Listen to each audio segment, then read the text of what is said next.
Ramsey here. Welcome to another live stream. So the suffering tour continues. The pain tour continues. How's everyone doing? Hope you all had a great, happy Saturday. What have you been wearing? What have you been sniffing? What's on everyone's mind? Who's here? Who's here on a Saturday night? Shouldn't you guys be out partying? What are you doing hanging out with Ram? I will tell you though, I wore an amazing fragrance today that I'm going to hunt down a bottle. And if you watched my video today on Hermes, the family portrait, I talked a little bit about it, but I am in love with this stuff. Oh, it's so good. It really, I felt like I needed to wear like a really solid vintage scent to like help get some of that unique luxury, some of this unique luxury filth off my skin from yesterday. I needed to, almost like putting vinegar on a chemical spill, on a chemical burn, like I needed to just smooth it over. And so today I wore, for the very first time, actually, Emilio Pucci. Signor Vivara. Is anyone familiar with this stuff? It is absolutely fantastic. It is it's kind of in the ballpark of let's see, what's it in the ballpark of? It's in the ballpark of stuff like Canite 10. It's got a little bit of Canite 10 in it. It has a little bit of, I would say, Etros Dama, and which are some of my favorite leathers of all time, right? It's got a little bit of Etros Goma, and it has a little bit of Bandit. It has a little bit of Bandit by Robert P. Gay. This is actually the first thing that popped in my head whenever I sprayed it for the very first time today. It is very good. Oh, I'm in love. I need a bottle. I just need to find one. I need to find a vintage bottle at a good price. Cullen sent me this from Japan, so shout out to Cullen. Shout out to Cullen. Maybe you can find me a bottle too. There's a lot of insane vintages floating around Japan. So yes, it's been a good day.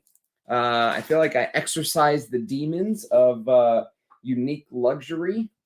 Everyone loved that stream. I think they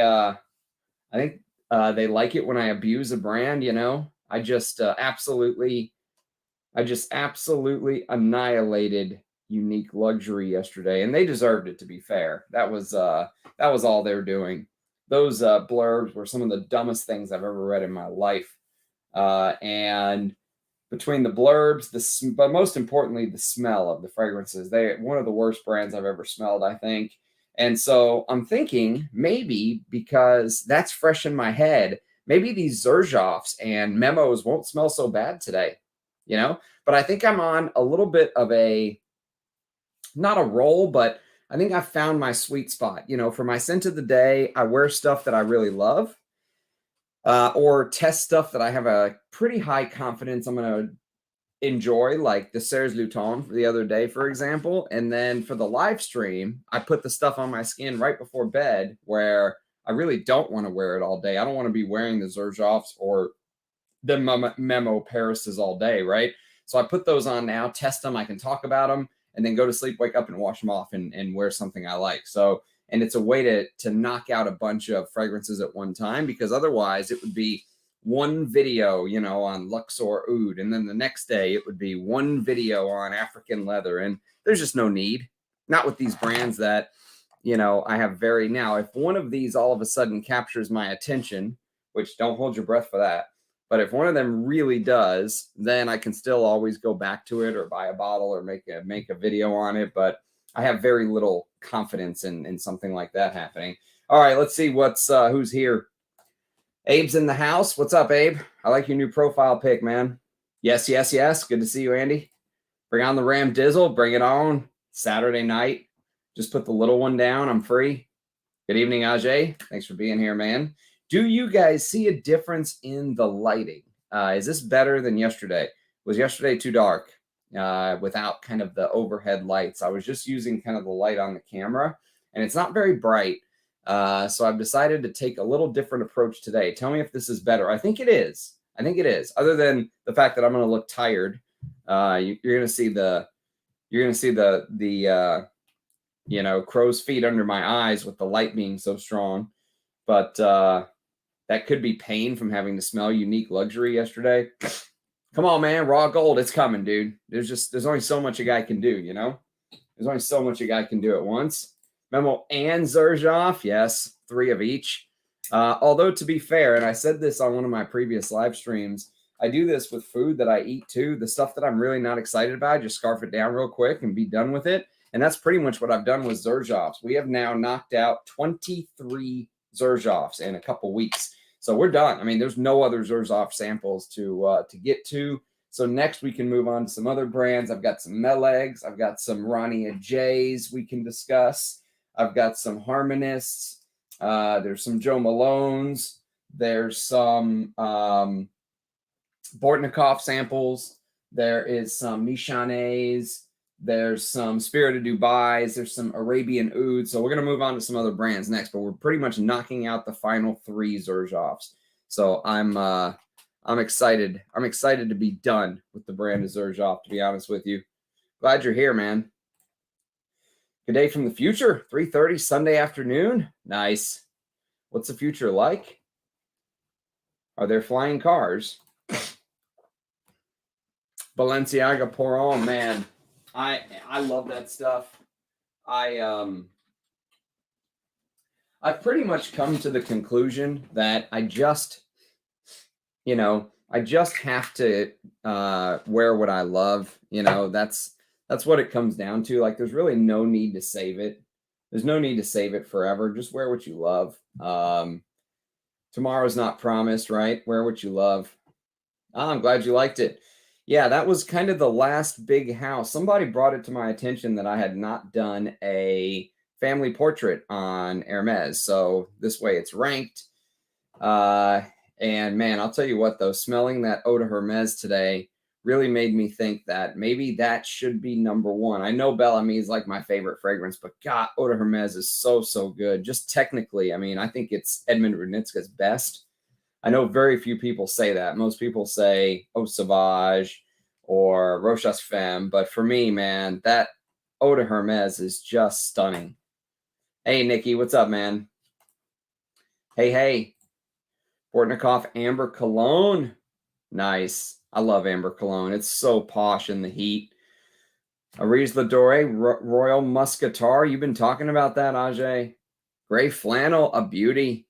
I'm glad Gray Flannel's getting some love in the community. You know, like, it really deserves it.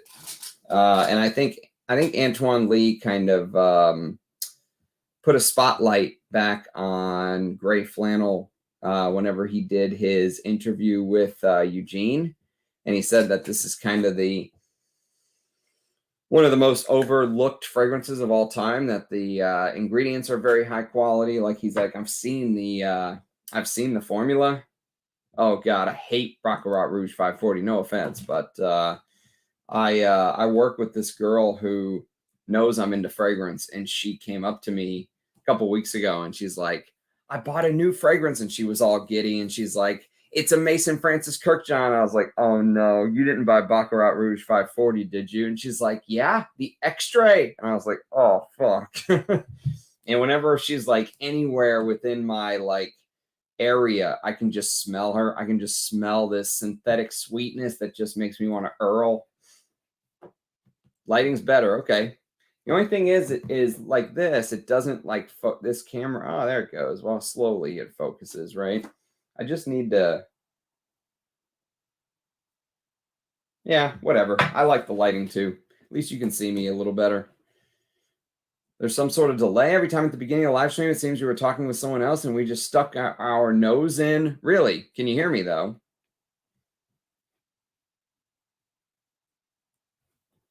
Can you hear me? Jean-Marc Sinanvio, you're right, Ram. This coffin-shaped stuff is good. I'm so glad you like it, man. This is a really underrated puppy right here. Almost no one talks about version original. I even have a modern sample, so we could do a comparison video between the vintage. Oh God, do you get this like dark lavender, like standing in a lavender field while the thunderstorm clouds are rolling in? There's this darkness to it, you know. Late to the party? Good to have you, Phyllis. Thanks for being here. Wish I had a medallion necklace to wear during your streams. Possible merch idea. Oh, that's good stuff. Yes, Ram medallion necklaces. I'll tuck it in so you guys don't feel left out.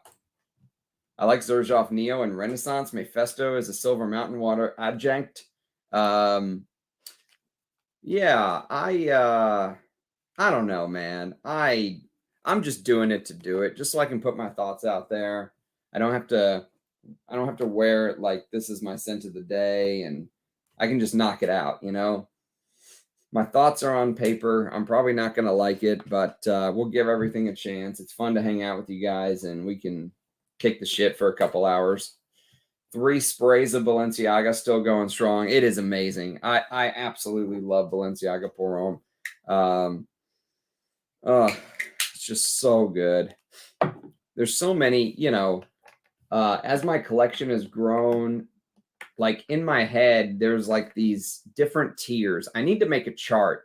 And I feel like for every like lower tier fragrance, I need to wear like some of my higher tier fragrances in my head. And those type of fragrances, like stuff like this, Etros Goma or Balenciaga Pour Homme, they're just like right at the top of the heap. And, you know, it's just a matter of when you have a big collection, you can not wear stuff for a while and still love it is the thing. That's kind of what I found. And that's why I'm so terrified of kind of selling the collection off. Like Rich has been really paring down his collection, and I respect him for letting stuff go, but I couldn't imagine being like, well, I haven't worn this for 6 months, so I'm just going to go ahead and get rid of it. It scares the hell out of me because I just have this fear of instant regret, you know, like, and when you have a big collection, that will happen from time to time. So I need to make a list of like, I feel like I need to make like a tier list somehow where I really put like my most favorites, which I did. I did a top 100. But I need to try to maybe like come up with some sort of strategy to wear my favorites more. But when you have a channel, it's just, you know, you're testing stuff, and sometimes it's hard to just wear your favorites, and you know, sometimes you just have to like make it a point. I'll wear Cuir d'Ange tomorrow in honor of the vid. Eau de Hermes. I tend to wear a lot of, I love Eau de Hermes. Cuir d'Ange is great too. Pierre Bourdon appreciates gray flannel also. Oh, that's good to hear. Yeah, good to see you, Antonio. Thanks, man. Very much. I very much appreciate it. Gray flannel is so beautiful. I love it every time I wear it. It really does deserve more love. Yeah. Al Manzano's signature scent had its time in the limelight. It was the fragrance when it was new. Yes, that's right. It was a big thing, eh? You know what's Roussel's one? Devon. I didn't expect. Maurice Roussel's favorite fragrance is Devon. Is that true? Well, you picked a good one.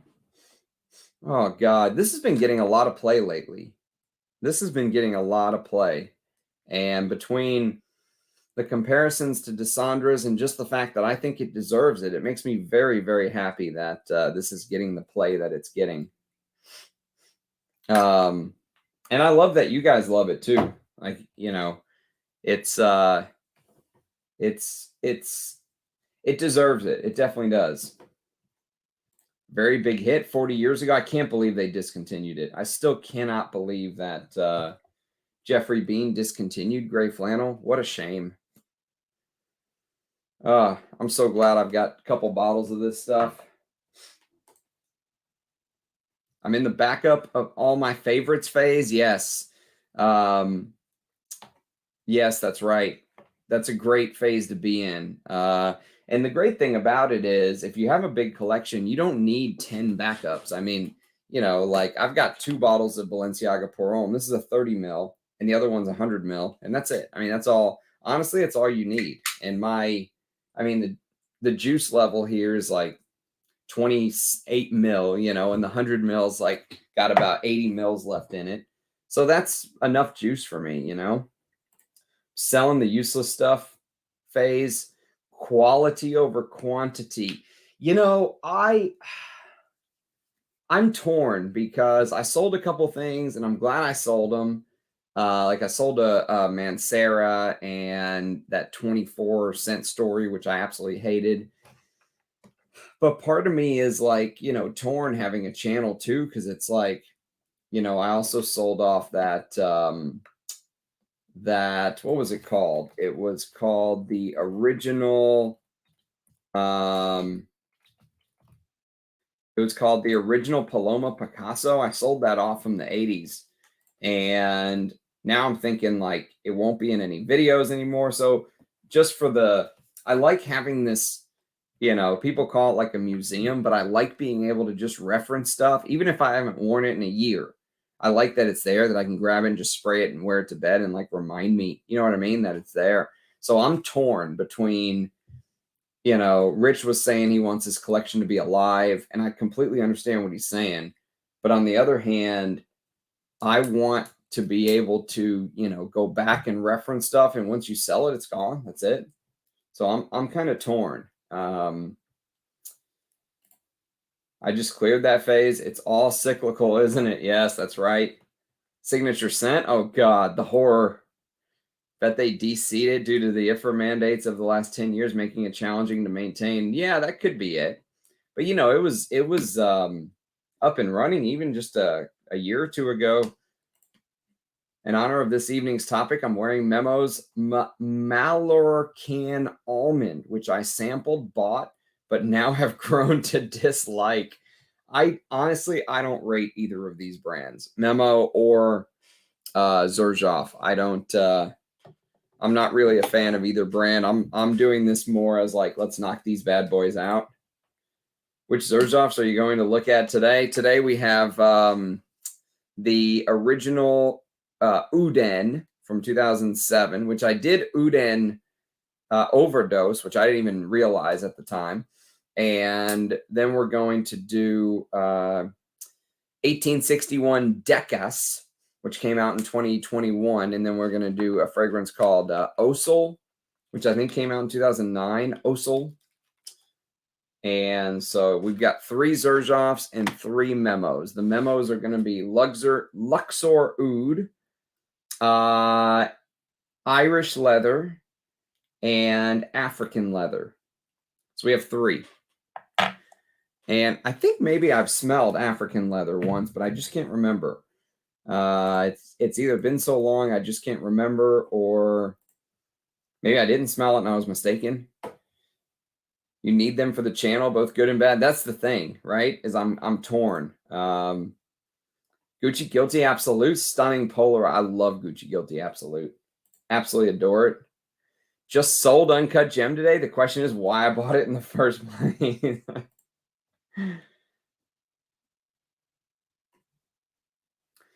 Yeah.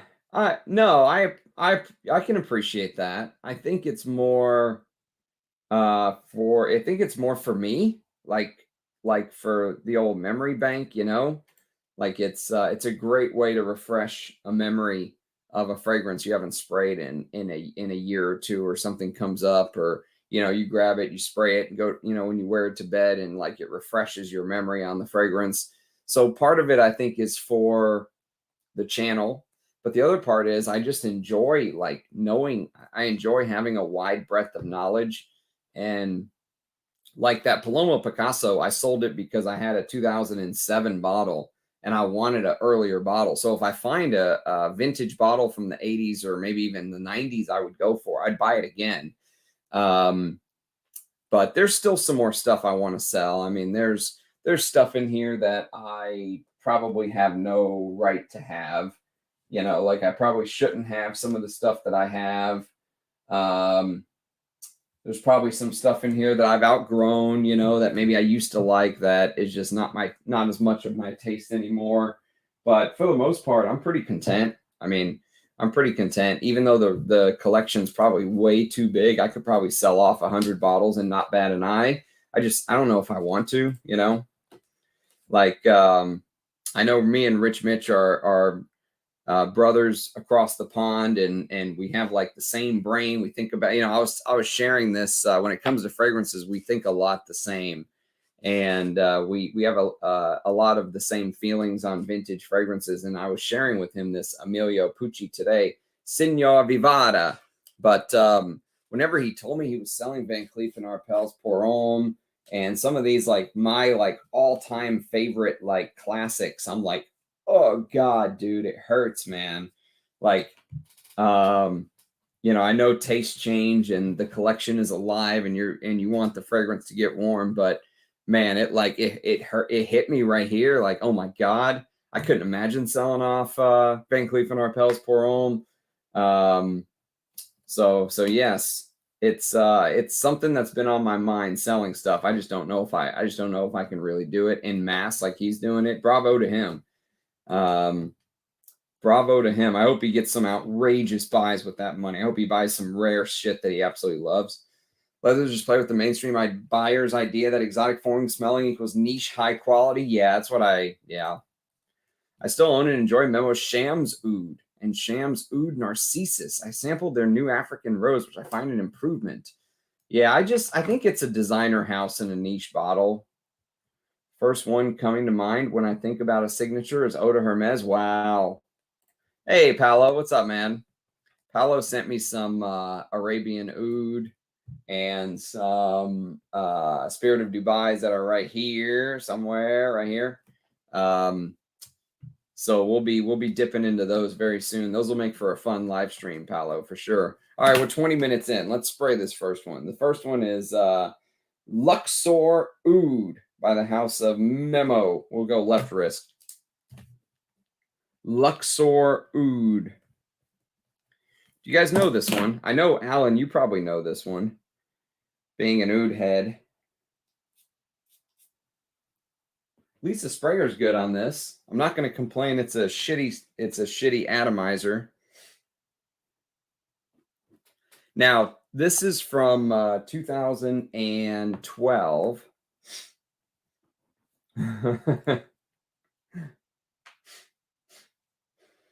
And you know what? It smells like it's from 2012. Remember, like, in that time period, like between the time where Tom Ford's Oud Wood came out in 2007 and like Creed's Royal Oud came out in 2011 and MFK's Oud came out in 2012. And like, remember that time where if you were anyone who was anyone, you had an Oud fragrance, you know what I mean? Like if you didn't have an Oud fragrance, you were just like, you were left in the dust. This is what this smells like to me. It smells like a fragrance that in 2012 probably sold a ton of bottles. But in 2023, this is like, I wonder what this goes for. This is a fruity oriental, they call it. So they say there's mandarin orange, rose, oud.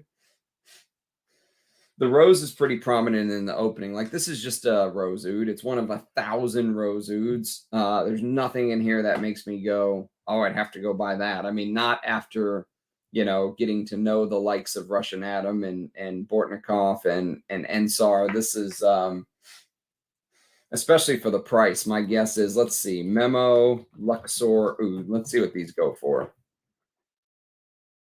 Memo Paris. $310. Like that is just insane. I will say after smelling those unique luxuries yesterday, this actually smells pretty good. Like compared to the amber wood bomb that was suffocating me yesterday, this is at least decent quality, but it's very designer. I mean, I would get almost no extra enjoyment from wearing this as if I was wearing something like, I don't know, you know, Versace's Oud Noir, like, or MFK's Oud, you know, that I already have sitting here. Yeah, MFK's Oud. Here's a fruity Oud you could go for. This is kind of a fruity take on an Oud. This is Safari Extreme, you know, and I think this is like half the price of Luxor Oud. So yeah, it's in 2023, this is a very tough sell. And the fact that it probably retailed at $300 or $250 in 2012, and they've raised the price a couple times now to $310.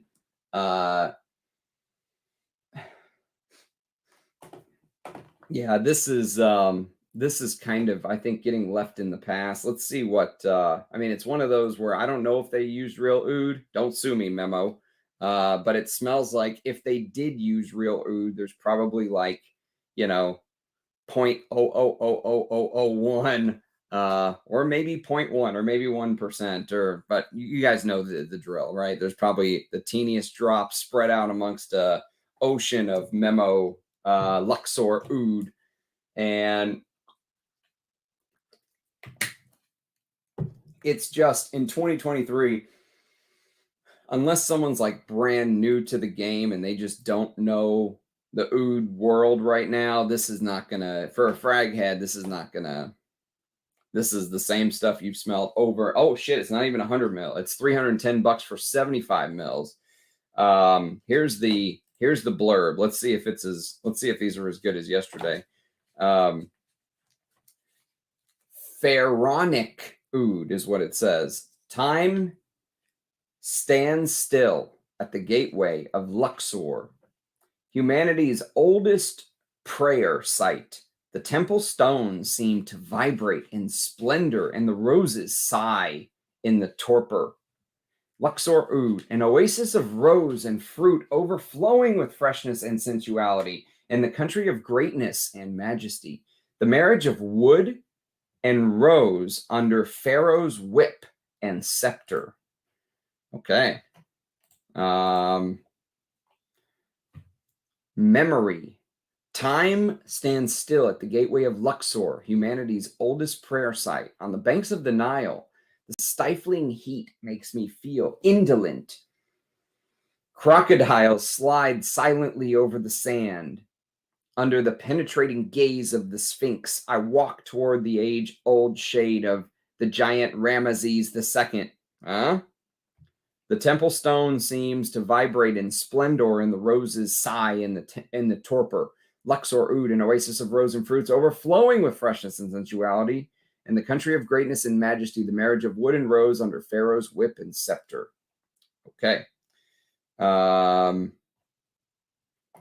Yeah, not a fan. I'm sorry. This is for $310. I mean, you could buy a Russian Atom creation. You can go buy Beauty and the Beast. Just add a little bit more money and just go buy Beauty and the Beast. I think it's still up on his website. You've on one of the few oud-focused house that I just haven't gotten into. I'll save you the money. It's not worth it. You probably have much better oud fragrances in your collection, Alan. This is Western oud, designer oud for the masses. You know, for someone like you that likes the funk, this is not for you. I'll tell you that right now. This is not for you. It's you know, I mean, I mean, what else can you say about something like this in 2023? And it's like, how long are these houses going to keep this game going? You know, it's 2023. This thing came out 11 years ago, right? And I understand that fragrances can have some lasting power, but this style just to me seems very dated.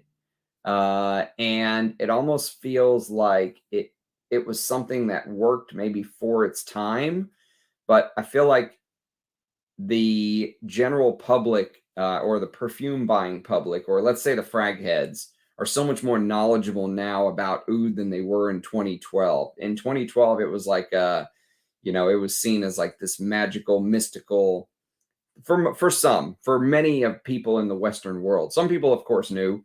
And in the Middle East, they've been using oud for thousands of years. But in the Western world, it was still kind of a new thing then. So I feel like they could get away with just putting oud on there and putting 99% norlimbanol or whatever oud, you know, whatever oud captive molecule that the houses that the big oil houses made, and triple the price, and call it a day. Everyone makes a bunch of money, lights up a cigar, and moves on.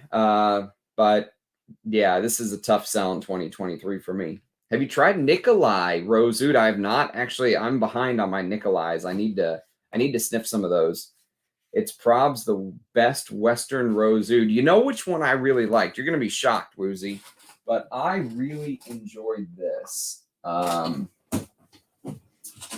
really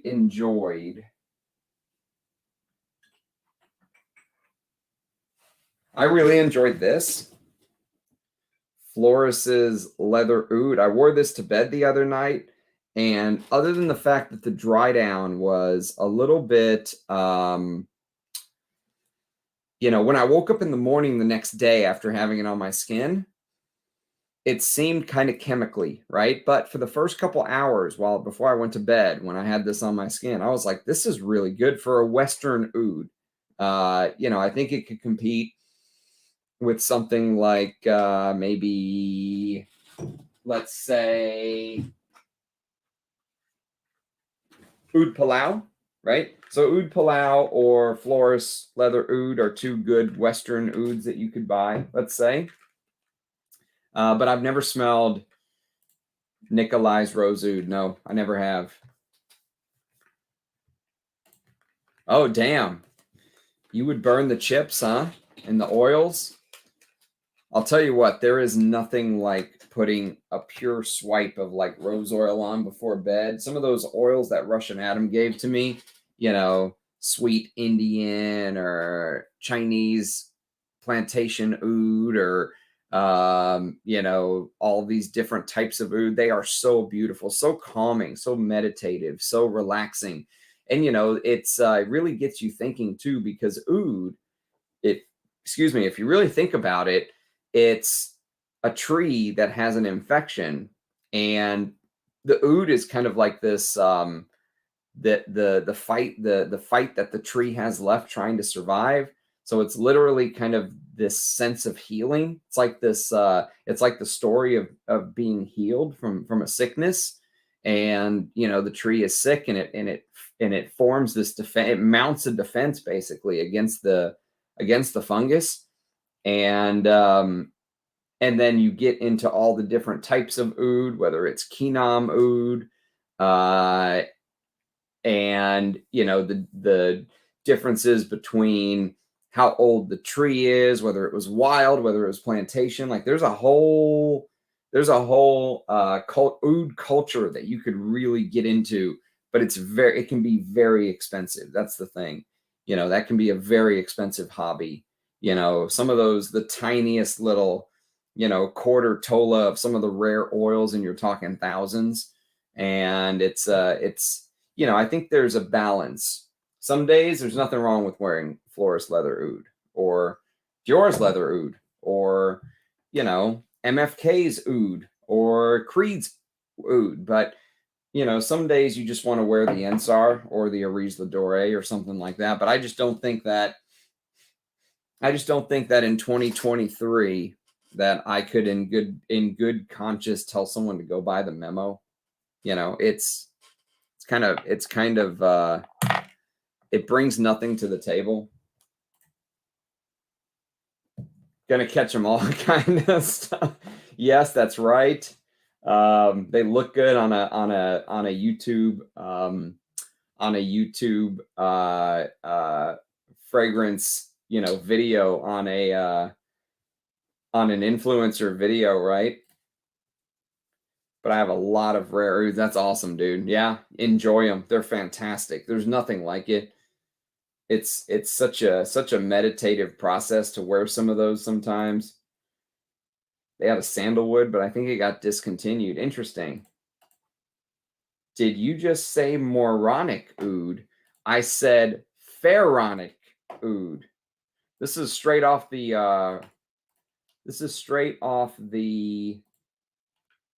Memo website, by the way. Pharaonic oud. These houses just love making up words. Yesterday it was colonosaur. We got a fucking Colonosaur yesterday, which I think it was Daniel that basically said that the Colonosaur reminds him of like T-Rex arms on an Aventus on an Aventus body. Just imagine putting T-Rex arms on an Aventus body and you've got a Colonosaur.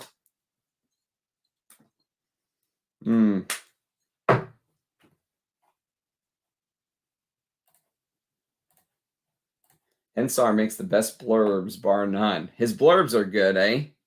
All right, let's try this Irish leather. So Irish leather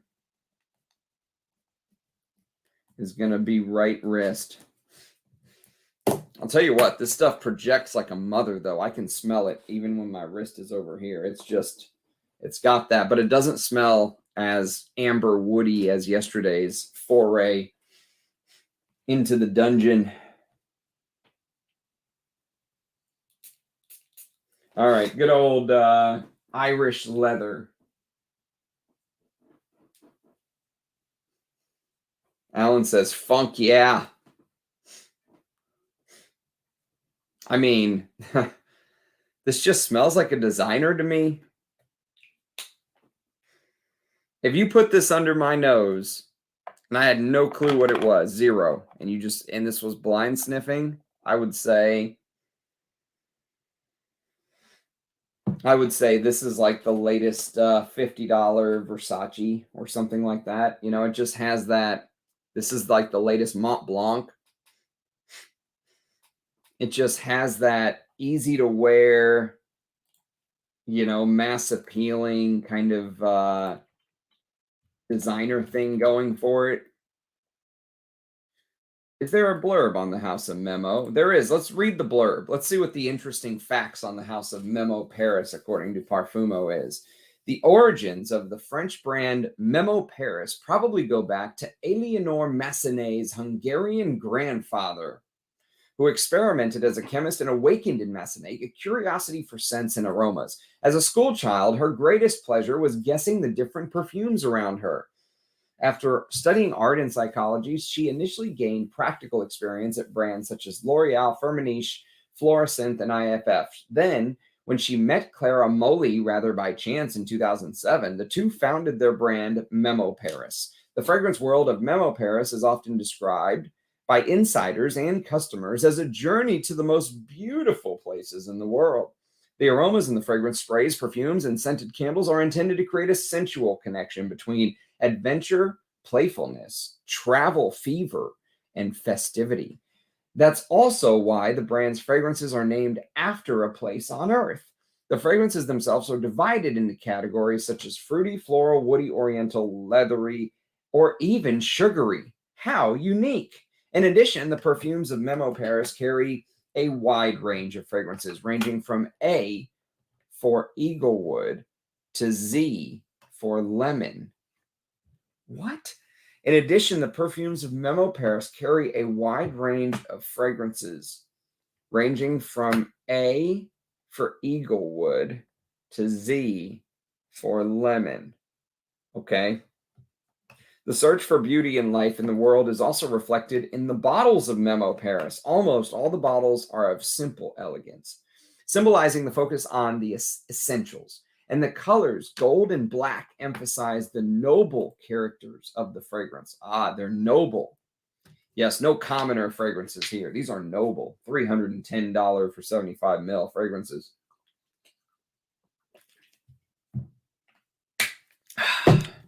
Miss there.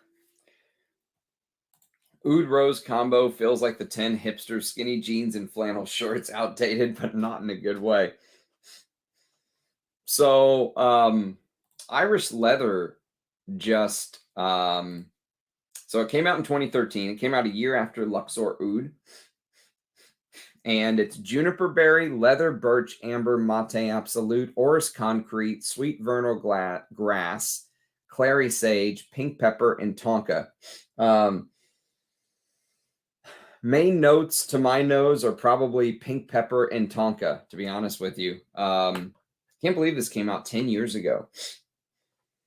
So pink pepper, tonka, and spice. I don't get very much leather. Maybe a little bit of birchiness. Alenior Massenet is the perfumer. Is he or Alenior Massenet is the perfumer for Luxor Oud. Is the perfumer the same for all of Memo's? Memo bottles is the only reason I want them. The fragrances ain't it. I remember Memo had a sandalwood. Oud Rose is a timeless combo, though, via cultures that use it before. Yes, yeah, I agree. And, you know, to be fair to a lot of these Oud Rose combinations, I would wear it. I'm not saying I wouldn't wear it. I would wear this. It's not so bad that I wouldn't wear it. It's not like Unique Luxury from yesterday. I needed to put on a hazmat suit yesterday to try those. These, I would wear them. They're fragrances that seem like they're about 5 to 6 times priced higher than they should be. Like by a factor, a wide factor. You know, this is not worth the, just on first sniff and what I know about the house, it's not worth the price or the hype or anything like that. Memo Irish Leather. Let's see what they say about this bad boy. Memo Paris. So this is 230 euros for 75 mil, or 400 euros for 200 mil. And this is a gallop of the wind, like a nod to the Irish origins of Memo Paris's co-founder. This fragrance blends his leather accord with the windy freshness of juniper berries and green mate absolute. Maybe a little bit of green mate absolute. Okay. But still, I think pink pepper and tonka are like the two main notes I'm getting right now. Gallop of the wind. One of those icy, biting mornings, pink pepper, the sun peeks through the heavy gray clouds, oil of clary sage. The wind slips beneath your clothes.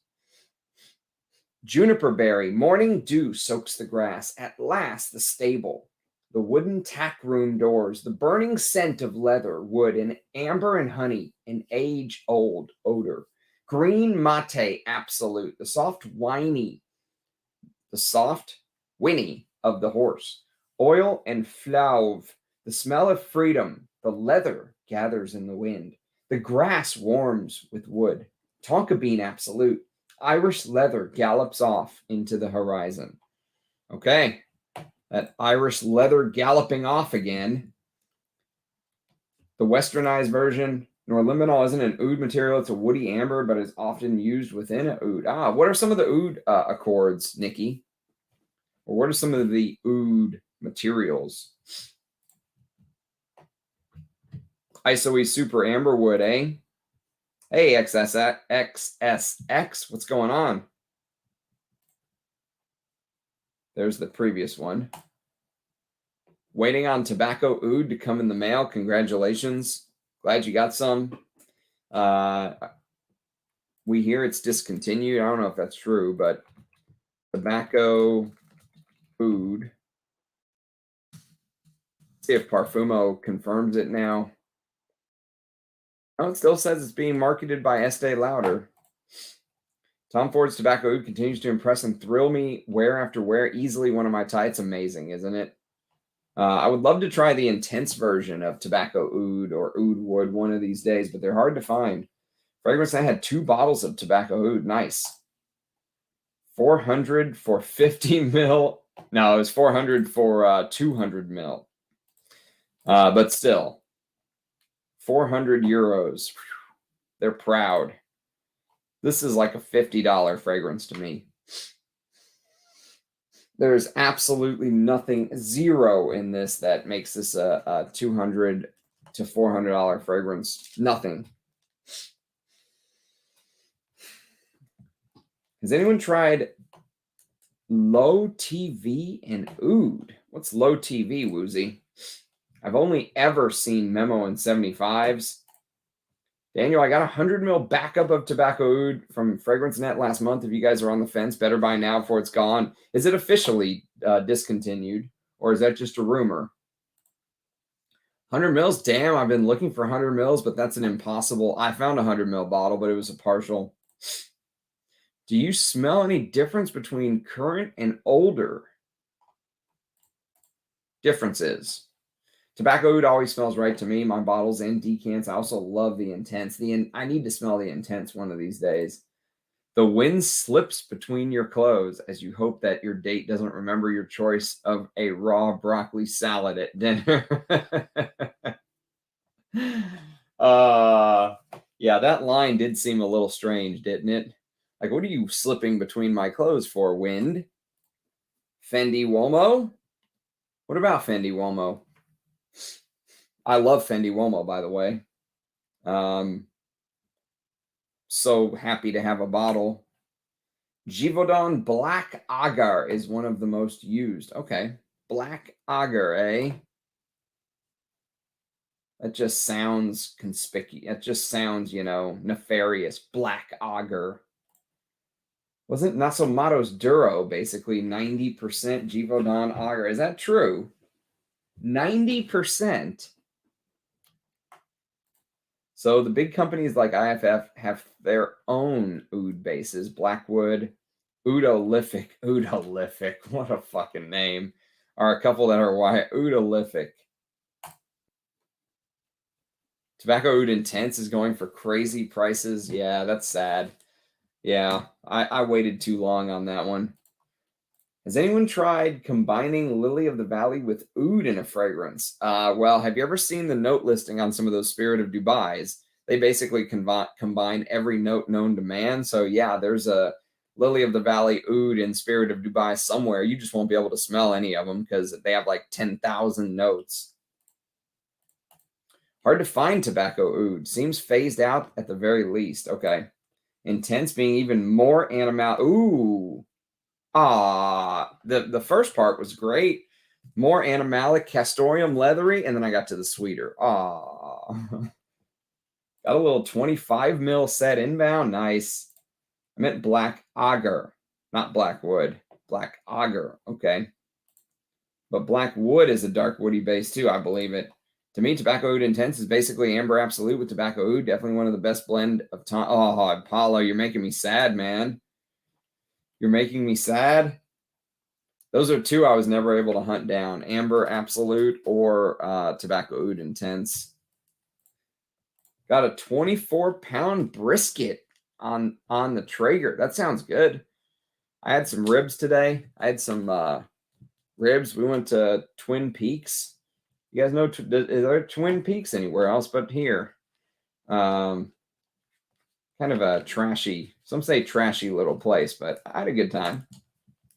Tiziana Terenzi has one with Oud and Lily of the Valley. Temple. Simple, but I dig it. Not a bad sweetness at all. Okay. Nice. One of these days, maybe I'll find a partial or something.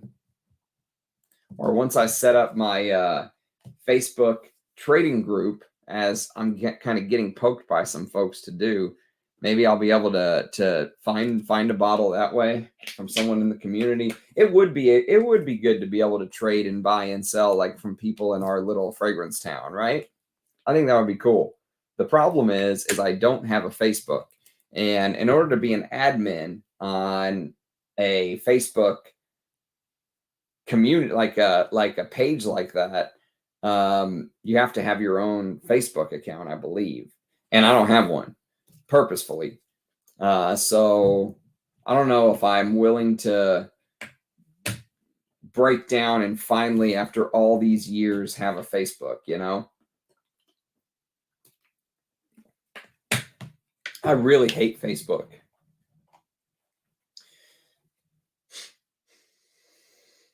So the juniper berry freshness kind of smells like you're smelling like a Celine fragrance. The pink pepper tonka makes it seem kind of designer-esque. The birch is nowhere near as smoky or animalic as I like it. Yeah, I've gotten great feedback from a bunch of people. Some people actually sent me messages. I got multiple messages today saying, "Dude, go for the Facebook group, please. It would be great." I don't know if I'm willing to sacrifice giving up my I like being able to tell people I don't have a Facebook account. So I'd have to give up that. I'd have to succumb to the Borg and create a Facebook account. Oh God. Twin Peaks is in Phoenix too. I was there today as well. We smoked cigars outside the patio. One of the few places left we can do that. Yeah, another one of your precious freedoms gone forever, Mike. Yep. The continuing taking away of your freedoms. Jonesing for a reliable and consistent way to sell perfumes. Yeah.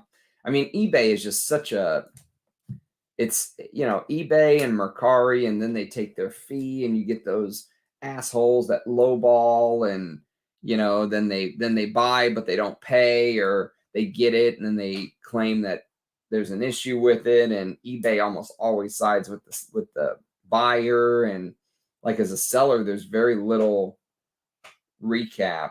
No one's on Facebook. Oh, that's good stuff. Deleted mine a decade ago. Yeah, I never had. Actually, I might have had one for a very small amount of time, and then I deleted it. We're stoked to be able to swap frags within our little group. It would be cool. I'm not gonna lie.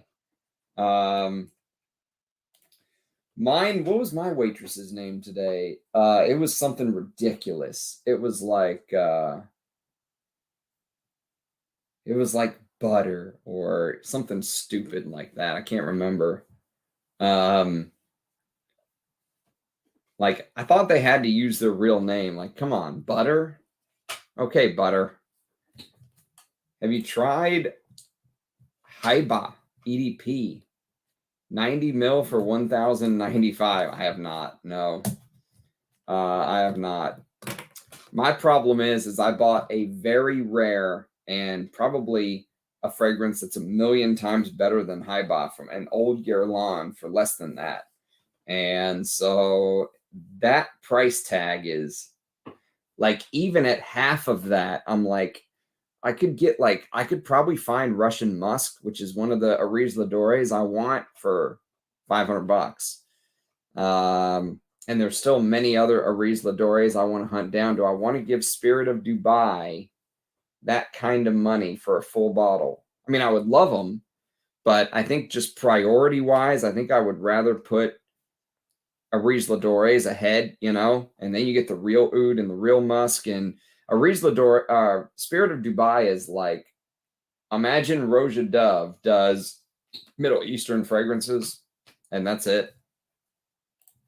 Maybe I could get my beloved Balenciaga Pour Homme. Oh, it is very good. Yes, it really is. Not to show it off, but Balenciaga Pour Homme is very, very good. The power of dreams, indeed. The power of dreams. Gerard Anthony. I need to do a ranked Gerard Anthony perfumers portfolio video.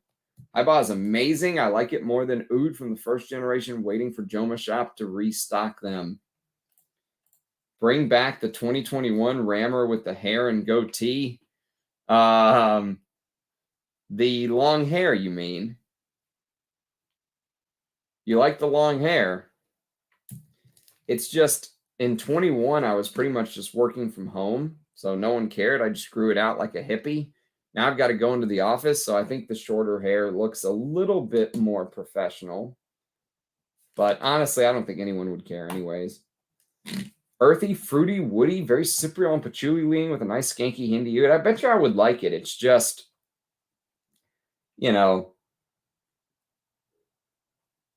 it's just, I just think those Irish Leathers or Ensars, or someone was saying that brand Rising Phoenix is a really good brand if you want real Oud. I think it was Thomas from Early Greek. Yes, that's right. We need to get Gerard Anthony to come on the channel. How badass would that be? Could you imagine Gerard Anthony on the channel right here? I wouldn't be able to say a word. I would just be like, I would be starstruck. I'd be frozen Ram. eBayer just doubled this 30 mil to 150. I mean, if you don't have a bottle, that's not the worst thing. You know, I've got a 30 mil bottle. I know it sucks paying 150 for 30 mils, but it's Balenciaga Pour Homme. And actually, it's so strong. Like, I've been wearing this for years, and my bottle's like right here, you know? So that is very true, FCM. We all want to just... Oh, you should be expecting amazing ambery, animalic, cumin. You know, just it's one of the best amouages. Those 30 mils were 70. Yes, they were. Yeah, now they're about 150, 120 to 150. You have Balenciaga soap. Ah, you and Rich Mitch, huh? Did you get it from Manouche? All right, we're an hour in. See, now this is... See, whereas, like, this is the way I like my birch done. So a perfect example of the proper way to do birch, in my opinion, is the Santa Maria Novella Pot España. The birch in here is just, oh, God. Like, this is a birch. And this is why I bet you I could find a vintage gold label bottle of this for under half price of what you would pay for those Spirit of Dubais, you know? Like, I was waiting to see if that birch would come out, and it's not. It's just turning more and more designer. It smells like a cheap version of like a Diptyque or something. Like, Diptyques are better than this. I'd rather just wear, if you're going to wear something in this style, right? Just to give you some context, if you're going to wear something in this style, I would just probably tell you to wear like 34 Boulevard Saint Germain by Diptyque. This is like pink pepper and vanilla, and I think it's a better fragrance. Honestly, you know, I'm sure the note listings don't exactly line up, but the fragrances are reminding me of each other. This is maybe a little bit more vanilla, but yeah, I mean, this Irish leather is not impressive. All right, let's try this African leather that all these YouTubers go crazy about. So we'll go African leather, left arm.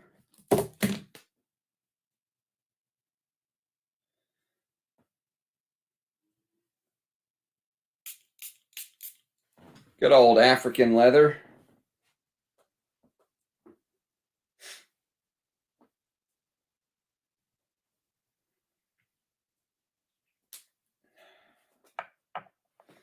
I want to say I've smelled this before.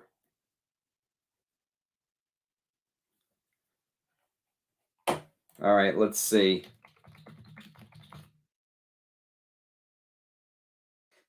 A little bit of spice, a touch of cumin. A lot of spice, actually. It opens up very spicy. I'm surprised that this got the I'm surprised this got like the mainstream recognition that it did, because there's a little hint of cumin here in the opening. I mean, it's not anything crazy, but it's there, you know? It's like cumin and cardamom kind of taking the lead. I'm surprised that this got so much mainstream hype, this African leather.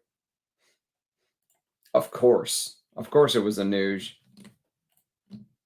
I have the candle of Saint Germain. Nice.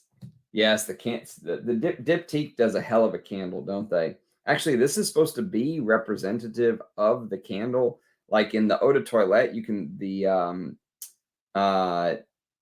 know, the tube for the atomizer looks like a wick.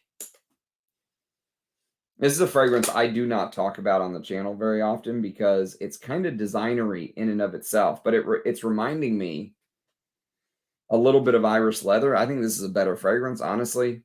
If you're going to go this style, Go with the Diptyque. Don't go with the Memo. No, I'm not going for the current one, dude. We're getting a vintage. We are going to find a vintage of Santa Maria Novella, Po d'Espagna. Rich Mitch found one like a couple weeks ago. It hasn't arrived yet, but he found one. A gold foil label in France. The guy couldn't ship to me anyways, but so they're out there. I just need to find it. No Italian leather today. My favorite tomato leaf note captured. Nice. What are your favorite perfumes with the note of immortelle? I will have to think about that, but the ones like off the top of my head besides Sunshine Man would probably be something like Sables by Annick Goutal. This is a great kind of immortelle, almost like a immortelle Soliflor, like a spicy immortelle. Beautiful fragrance, though. I think she made this for her husband in the 80s, if memory serves. This is a good one. Sables by Annick Goutal. And I'll do like a ranked immortelle video fragrance one of these days. Yeah, the Goutal came out in 1985. It's immortelle, sandalwood, amber, cinnamon, and vanilla. Beautiful. Beautiful fragrance indeed. Just wait 30 minutes and it turns into ombre leather. Yeah. Yeah, I could totally see that. Spicy in the opening and then it turns into like an ombre leather clone. Yeah, the opening seems a little challenging for this mainstream love that it got. I wonder why it caught on so much with the mainstream. Was it just some of the big name YouTubers kind of hyping it, or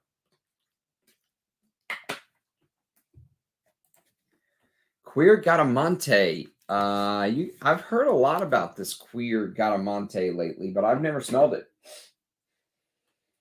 I don't hate this. I think this might be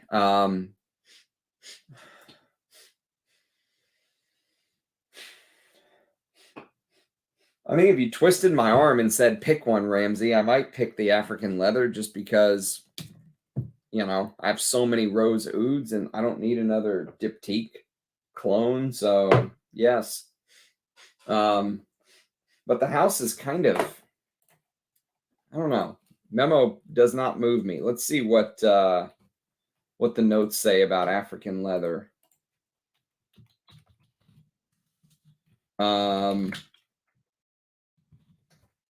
African Leather by Memo Paris. Here we go. So it's 230 euros for 75 mils or 200 mils for 400 euros. Intense Savannah. Inspired by the African continent, the fragrance unveils warm, spicy notes of cardamom and saffron over a floral touch of geranium, which mingles with a leather accord to give life to an exceptional wild leather. I don't know how wild it is. It seems pretty wearable to me, but you have to like the spice in the opening is the problem. In this original birthplace, where the singing of languages and cultures rise, I hear a voice of oud and vetiver, a murmur of bergamot and geranium. In front of me, infinite landscapes, desert meadows, patchouli, lakes, oceans, saffron, bush, moss, grapefruit, cedar, savannas, mangroves, cardamom, musk, and cumin.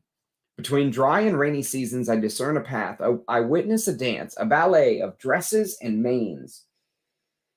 Paws and scales, leather, leather, leather. Felines, giraffes, crocodiles, antelopes, elephants begin an alert choreography. A new song resounds. I listen to the chorus of a continent. Okay. So this one was also made by Elenior Massenet. So I'm guessing they're all going to be made by Elenior. You know, I'm getting more like cardamom and oud than I am leather right now. But I don't hate this. I don't hate it at all. I don't think it's bad. I mean, I wouldn't run out and buy it with all the leathers that I have, but I'm a little shocked it got the hype from like the mainstream because of this cuminy spicy bit in the opening. We'll have to see how that dries down. I only have the patch from Santa Maria Novella, Brutal Soliflor, only for patch heads. Only for the patch heads in us. Nice. It is marvelous, JJ. Waiting for my first Goutal.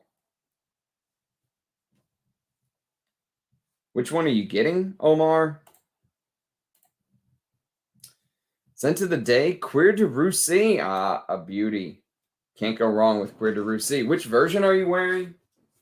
The only one I have at hand is the Eau de Cologne, which is absolutely stunning. I love this stuff. I've found that the Eau de Cologne has some of that Chanel florally,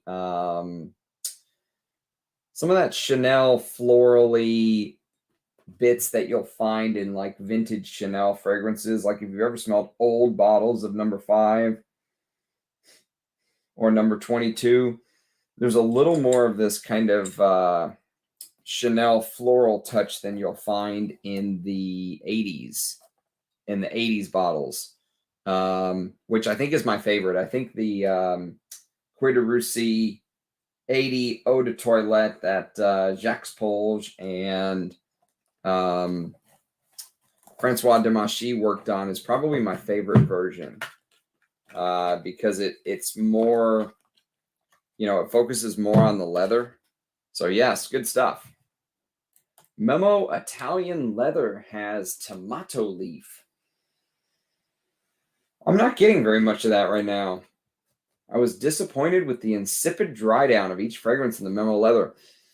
Yeah, I could see that for sure. I mean, I'm guessing they're all just going to dry down to kind of designer style, just from my guess. But I don't hate the opening of African Leather.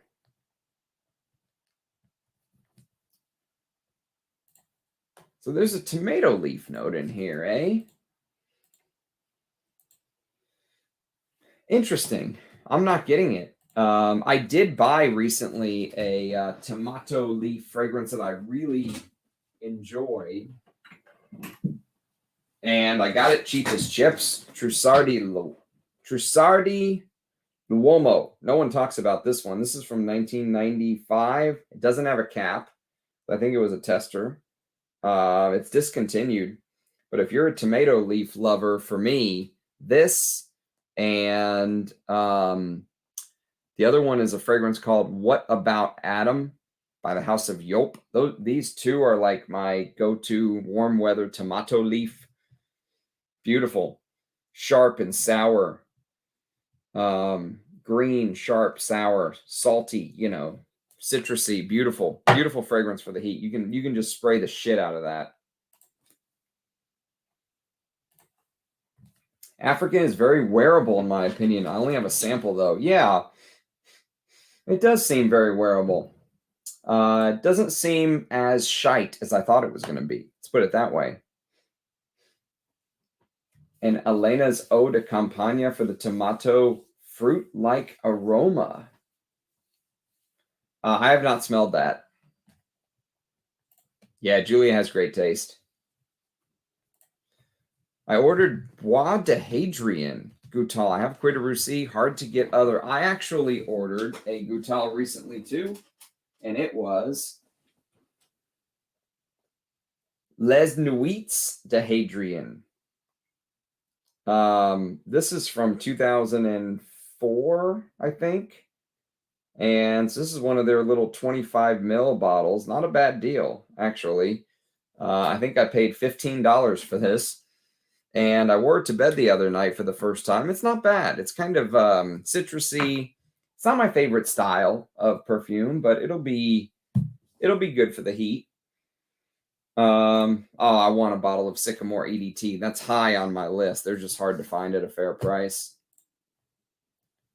Have like 20 mil or so left in my EDT bottle of Sycamore. Depressing to look at. I do have the EDP though, which is fine. How do you find the differences, FCM? If I can't find an EDT, should I just go for the EDP? Yeah, Naomi Goodsir, Cuir Velours, and Lone Star Memories set a high bar on the leathers for me, waiting to buy Bellamy and Cuir de Russie. Congratulations on going for the big dogs. Bellamy it made #1 on my Hermes ranked video today for a reason. I'm just in love with that DNA. And of course, Cuir de Russie is one of the greatest leathers of all time. So yeah, but yes, Lone Star Memories. I agree with you. I think Lone Star Memories is probably, I think this is probably my favorite tower, Lone Star Memories. It's just, the way that this fragrance creates like an image in my mind when I smell it, and a vast image at that. And it's something AC from the channel Smells Good talks about, and I agree with him. This is like a vast fragrance, like grand, but just the ability to tell a story, almost like you're reading a book, right? When you smell this, it's almost like you can picture the characters in the scene, just like you're reading an author writing a book and introducing the characters to you. And I think that's why it's my favorite tower. I mean, I really like Le du Désert Marocain and Accord du Désert. I love Incense Extreme. It's one of my favorite incenses. And I also like Sundowner. Sundowner's really grown on me for a tobacco fragrance. I think that's a very well done tobacco. That might have even an Immortelle note in it. I can't remember. Too many fragrances. Let's see. Sundowner. No, it was cacao, absolute, and orange zest. No Immortelle there. What else had an Immortelle note? Just out of curiosity. The Feared. 1740. Yeah, 1740 by Histoire de Parfum, and Afternoon of a Faun by A Tatnib d'Orange. Let's see. Yeah, so Afternoon of a Faun is another good Immortelle fragrance you could try to hunt down. This is a Ralph Schwieger, and 1740 is probably my it's probably my favorite though, because I like it mixed with the leather.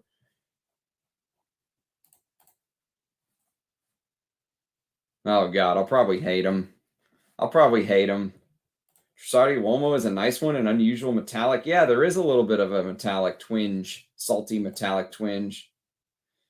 That's right. Sticks gave me a fantastic deal. Shout out to Sticks, by the way. Between this and Florist Leather Oud, the only one I didn't talk about from the haul from Sticks the other day is this.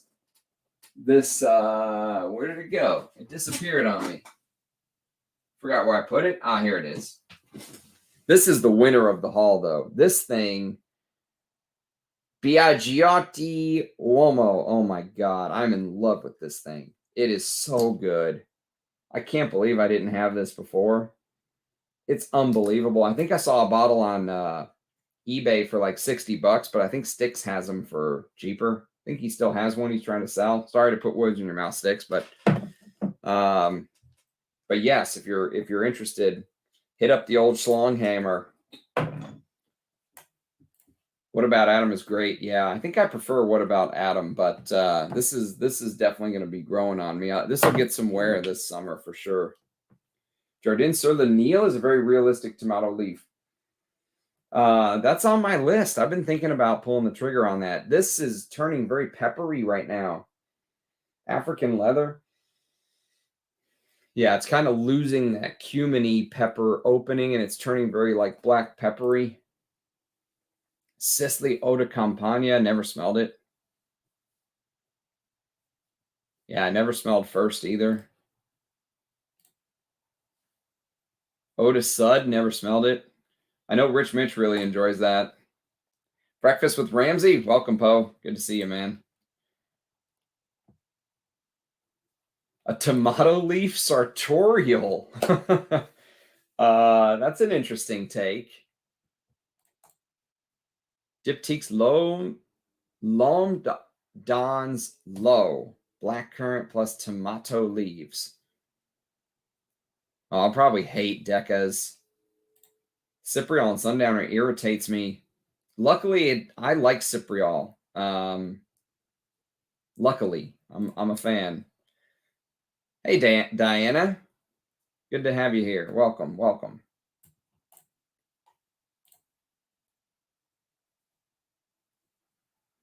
L'Ombre Don's Low. Never smelled it. Can't believe it was 40 years ago. Van Noten Rosa Carnivora. That's one of the new Van Notens, eh? I haven't smelled any of them. There's like 12 of them, aren't there? Oh, I am in love with this Biagiotti. My God, I can't believe no one talks about this. It's so good.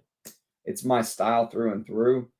It's like I've only worn it to bed once, but from memory, it's like this fougere structure stapled onto this smoky Italian leather. Think it's kind of in the same ballpark as something like Francesco Smalto Pour Homme, you know, how it has that like smoky oak moss Italian leather thing. It has it here too, but there's some slight differences, but I'm really liking this. Sometimes I hype some weird stuff that no one else talks about, and this is one that just instantly clicked for me. Yeah, if you can get this for, you know, if you can grab Styx's last bottle at $40 or whatever he has it at, do it. Love the bottle. Yeah.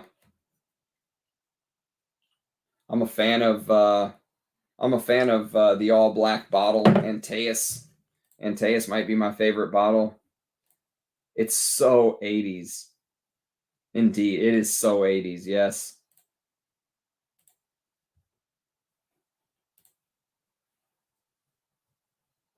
Epicena. Sorry, JJ. I don't know that one, man. I don't know what that is.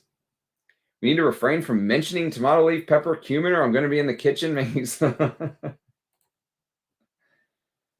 Oh, nice.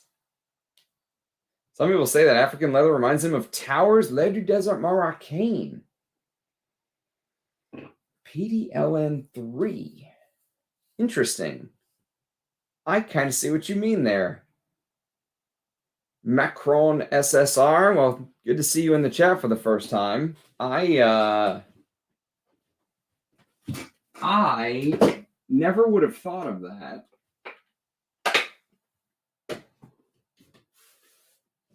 I don't think I ever would have thought of PDLN3. But now that you say it, now that you've planted the seed,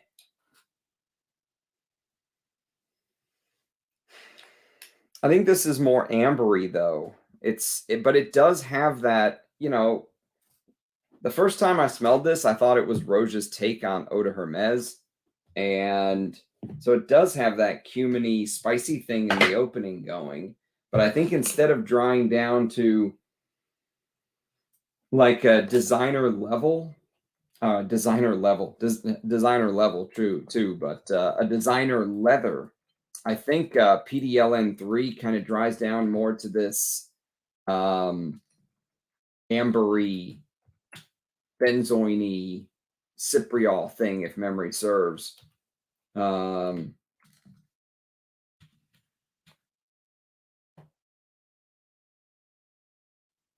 Cypriol, patchouli, guardium balsam, labdanum, benzoin, cumin, leather, ambergris, frankincense. That's a good shout. That's a good shout, Macron. Very interesting shout. And you know what else always shocks me when people make comparisons like this is the years. Because I think both of these came out in 2015. And I swear to God, there's like, you know, ingredients that the oil houses, you know, like give out that year. And it's like the flavor of the year, you know, and everyone starts using the stuff and it all starts kind of smelling similar from that year. So there could be something to that. There very well could be something to that, Macron. Good shout. Or Nikki, if you shoot me an email, I can always get you in touch with Sticks. Sticks likes to keep his bottles in the community.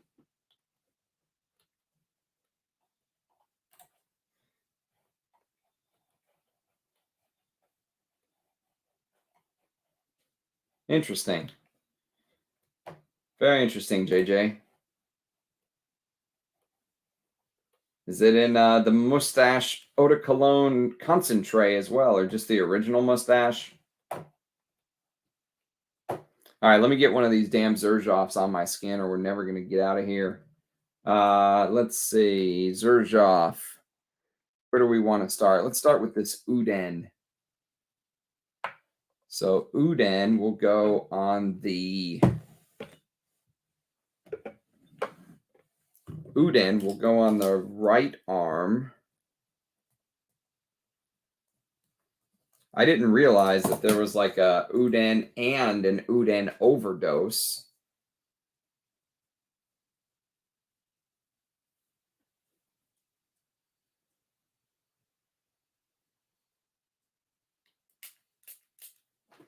I remember thinking that it wasn't the worst Xerjoff fragrance I've ever smelled, which doesn't say a lot, but this just smells exactly like the overdose one from memory. I don't think I could even tell them apart.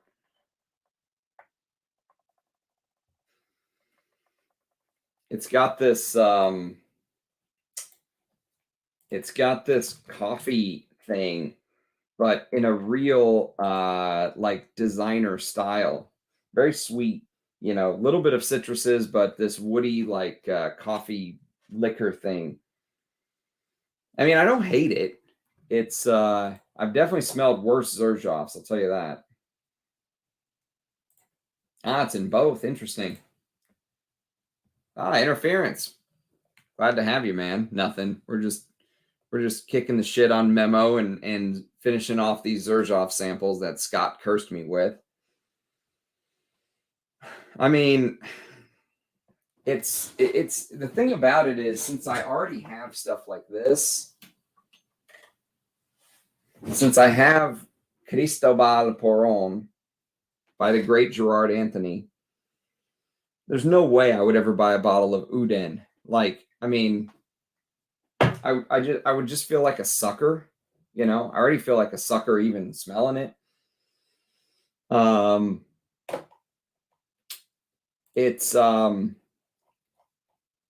mean, it's exactly what I expect from Xerjoff, to be honest with you. Let's see what they have to say about it. Xerjoff Uden. It says 235 euros for 50 mils, and it is in stock.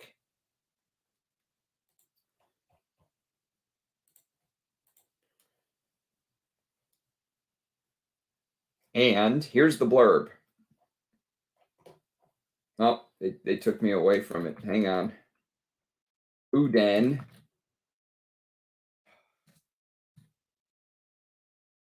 Okay. It says, Uden Xerjoff hits the nose like a surging wave with sea spray and a bright marine breeze bringing the senses to life. I don't get a bright marine breeze, I'll tell you that. Hitting top notes of zesty lemon and grapefruit, the citrus character of this fougere scent travels to a bright heart of rose, sandalwood, and rum, charmingly spirited and playful. Base notes of vanilla, coffee, and musk ignite to create a powerful presence. Uden perfume is presented in a crystal flacon and enthralled in a leather box embedded with a fragment of meteorite. Oh yeah, this is the one that comes with a fucking meteorite. Whenever I found out about that, I almost lost it. Like, it's a Happy Meal. You get a toy with every purchase. A fucking meteorite. I mean, the fragrance isn't the worst Xerjoff I've ever smelled, but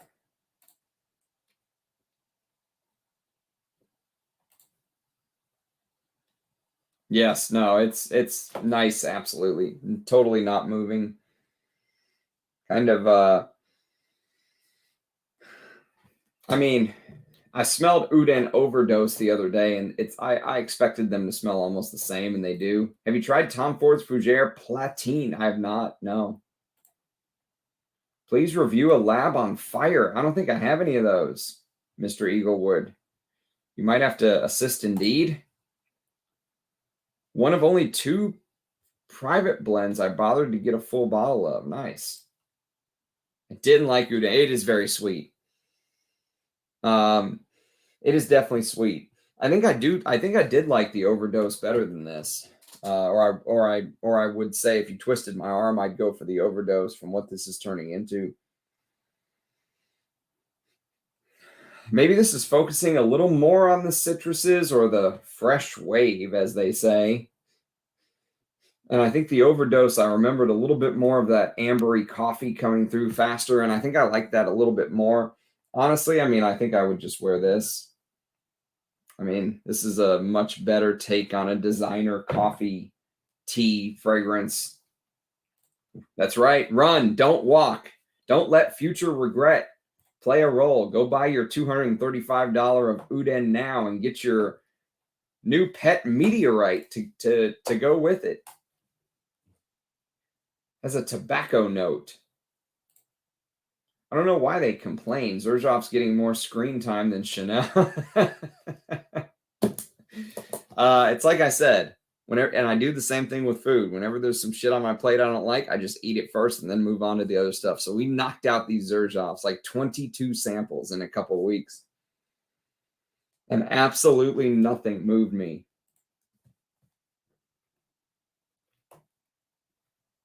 Yeah. I like Artemisia. Fresh wave, yeah.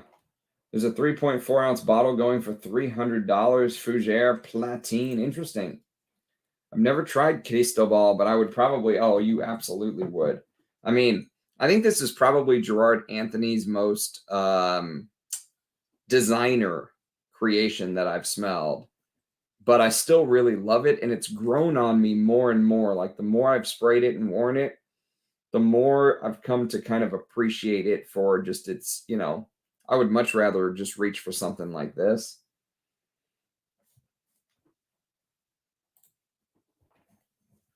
Yeah, I want to knock out all the shit I don't like first. That's basically what I did with these samples. We knocked out the Xerjoffs first. A pet meteorite. It's ridiculous. They literally put a meteorite in each of these shooting star collections with a fucking like a coordinates, you know, of where it was found on Earth. Like, get the fuck out of here, Xerjoff.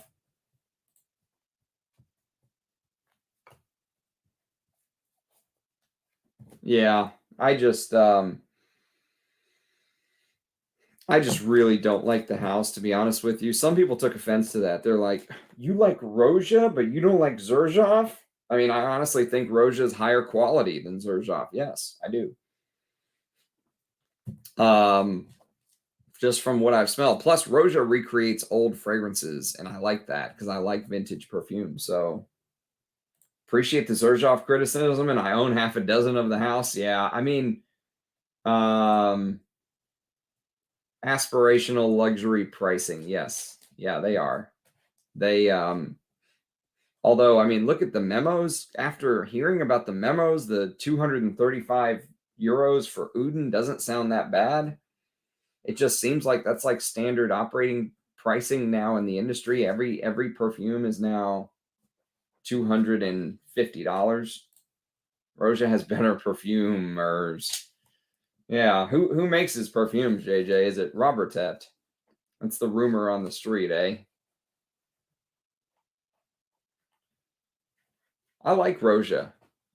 You know, we were talking on a live stream the other day that the reason he wears purple is because purple historically was like the color of royalty. It was the color of kings and emperors. And they used to have, apparently there was this type of snail that had to be killed and crushed to make this purple dye. And it was actually, if you go back to ancient Roman times, it was one of the most expensive items in the entire empire. This purple dye, like only the richest of men could afford to have their clothes dyed in this purple dye. And if you were like somewhat rich, like if you were a senator, you didn't have like a real purple cloak or fur or however they did it back then. You had like just a streak, like you just got one streak of purple. And so whenever the emperors would become emperor, and there were like 100, I think, emperors and that went through Rome all in all, they were known as donning the purple because they were like the only men in the entire empire that could afford the purple dye just because of how expensive it was. And so whenever you see Roja and he's decked out in his, yeah, that's it, JJ, Tyrian purple. There you go. Whenever you see Roja and he's decked out in his like purple fucking like silk suit and his purple, and there's like a purple pillow behind him and a purple lampshade and his purple $2,000 Louboutins, that's why, it's the color of royalty. And yet, even with all the bullshit marketing that he does, and it's if you've heard him talk once, you've heard him talk 10 times because he sticks to the talking points. He's kind of a politician. I wish he would just speak more from the heart because I really do believe that Roja has a love of vintage perfumes. And I think that he he found talking points that fit with the general public. Like he's just a walking flex at this point. And I wish he would just like speak from the heart more and just come forward and just drop the talking points and just be who he is. And, but yeah, I mean, we get the politician Roja, but I think the Roja as a person, I think he's very knowledgeable. I think he really does love perfume. And I mean, he's a brilliant marketer, genius marketer. What he did with his brand in a decade is unbelievable. Even with the pricing model that he's undertaken, and even with the fact that Roja's hit discounters, I think he's still, I'd take Danger or Diaghilev or PDLN3, or I'd take any of these Rojas over these Xerjoffs any day. Xerjoff is like a step down to me. Russian leather from Memo, so this worked out great. You're wearing Russian leather, Arbaz. That's unbelievable. What do you make of it? Just out of curiosity, because I know you have a pretty diverse palette. I've seen you wear some serious Ouds, some animalics, I know you worn Aventus and all this other stuff. What do you make of Russian leather? Is it your favorite from the brand? I gifted a bottle of Cristobal to my youngest sister years ago before she allowed her mind to be commandeered by the anti-perfume losers. How dare she? She was brought into the Borg, eh? Yeah, fuck those people. I would never listen to someone that told me not to wear perfume. The Murex snail. Stone collection by Xerjoff, where you can see more of that French refined perfumery. Again, expensive. Also forgot Pikovaya Dama is also. Someone sent me a sample of that. I think it was Paolo sent me a sample. It's up here somewhere. So actually, there is another Xerjoff. Shit. I forgot all about that. You said it, and I even said it, and it didn't even hit me. So there will be another Xerjoff on the live stream. Unless we want to knock it out today. You guys want to knock it out today? I'll just put it on my fucking knee, since I'm out of space and on my arms. Fucking dedication. Would love to hear your thoughts on Dark Lord. I don't have it. Guyan. I only have a couple Kilians. One is Straight to Heaven Extreme, which is discontinued. And it's okay. I mean, super overpriced for what it is. You're paying whatever for the stupid fucking key that locks it. And don't ask me why I have this, but I do. I have a bottle of fucking Angel Share. Oh, it's so sweet. God. it's like sniffing something vile that you absolutely despise, and yet you still keep coming back to it. Kilian's is another brand that I don't like.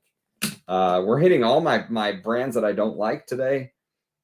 I don't like Memo. I don't like Xerjoff. I don't like Kilian's. I don't like those brands. I think they're kind of shite, personally. Beautiful shells indeed.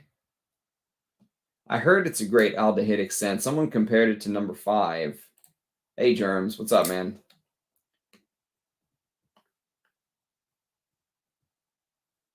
I think he's going to sell. I think he's getting ready to sell his house, too. Yeah. I think he's lining it up to sell his house.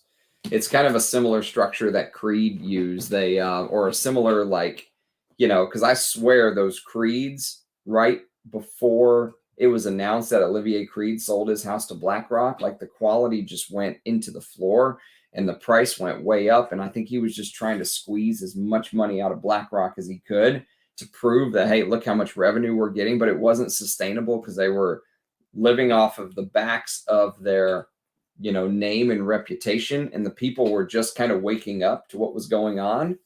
And like, for example, I bought an Aventus flacon from 2018 right here.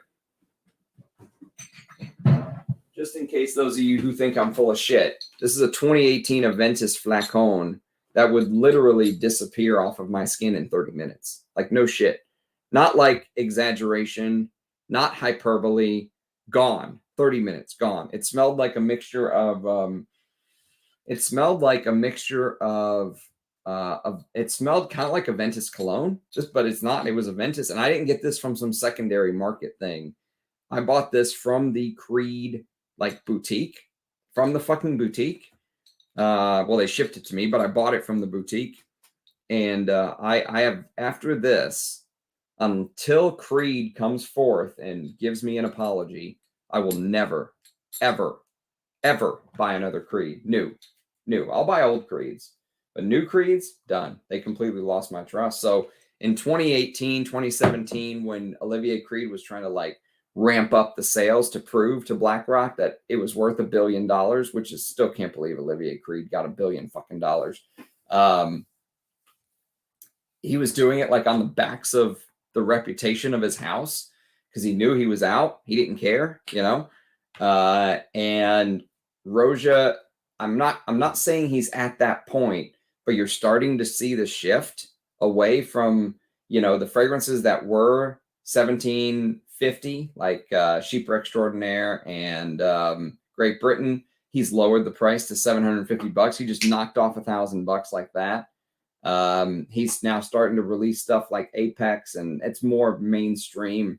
And of course those Parfum colognes and stuff like that. So yeah, I agree. I think he's getting ready to sell the house too, or trying to gear up to.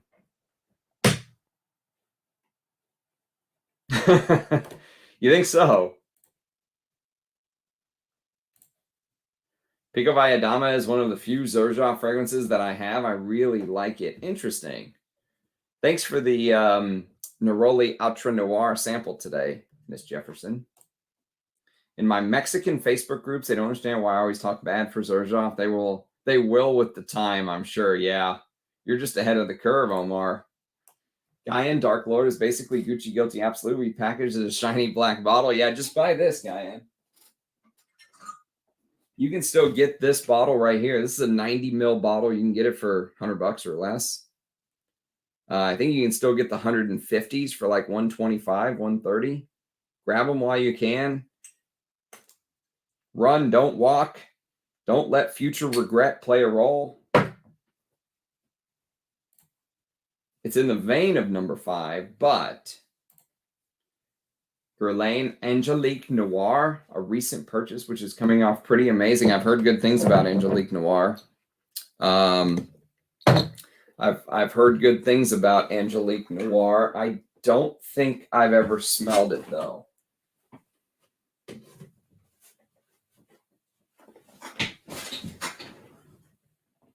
Still like it?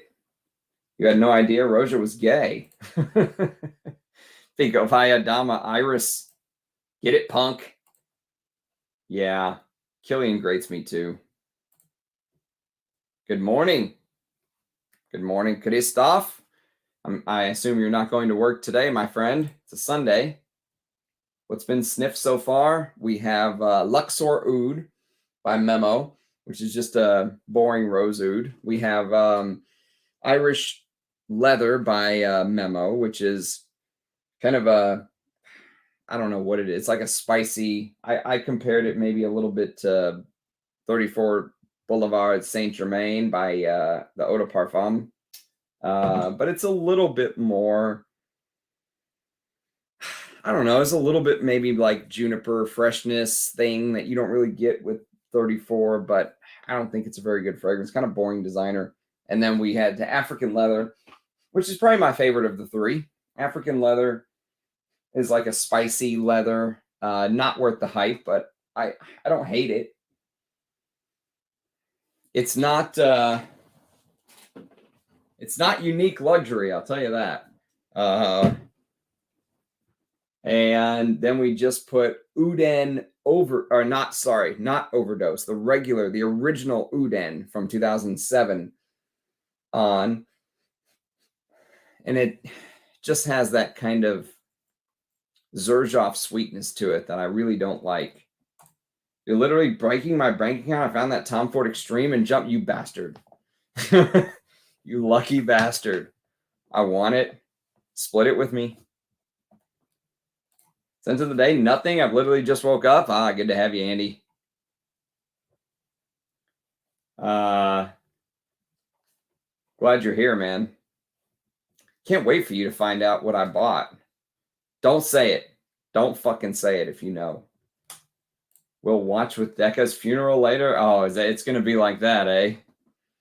I'm going to have to start looking up more, words to put these houses down. I'm running out of adjectives, running out of descriptors. Where did you find it? It's elusive. Yes, my 2018 Bois de Portugal is quite strong and long-lasting, and I have a theory about that interference. My theory, and it's only a theory, but my theory is that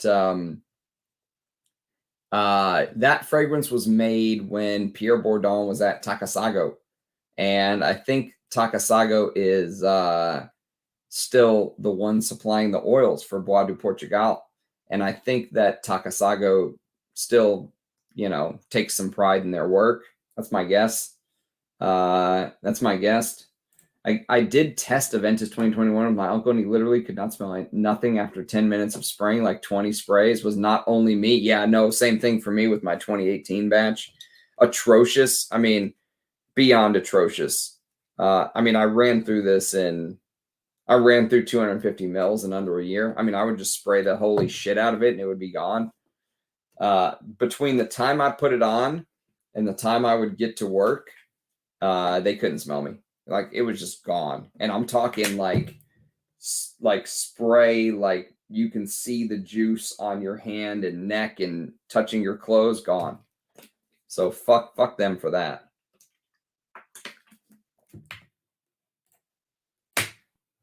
The gray caps were great. Royal English Leather is probably my favorite of the gray caps, but I really liked Acier Aluminum.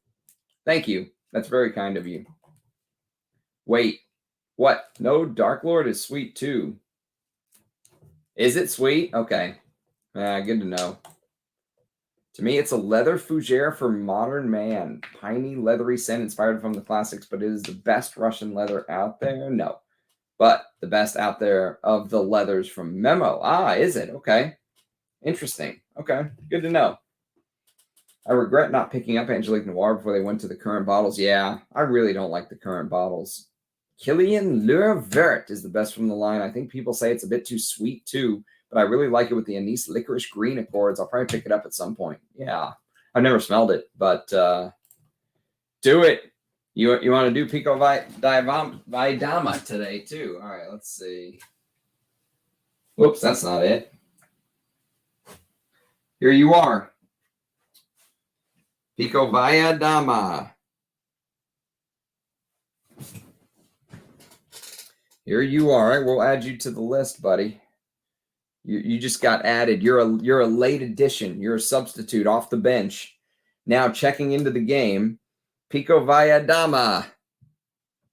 Well, if we're going to add another one, let's get on with it. Let's get this show on the road. Decas. Oh, God. I'm going to put this on the bicep, too. Fuck me. I should get hazard pay for this. While all these other reviewers just get to be like, oh, it's so great. Oh, it's absolutely fantastic. I have to be the one. Fucking Decas. Oh, God. Oh, you weren't kidding about the sweetness. Holy Jesus.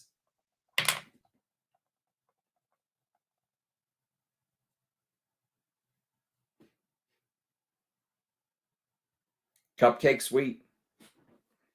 You guys didn't tell me it was fucking cupcake sweet? Oh. You know what it smells like? You ever had those like chalky candies? Like they literally just taste like chalk in your mouth, and then after they dissolve, sometimes you're kind of left with this aftertaste of like sweet sugar chalk. There is absolutely nothing natural about this. What the fuck is it supposed to be?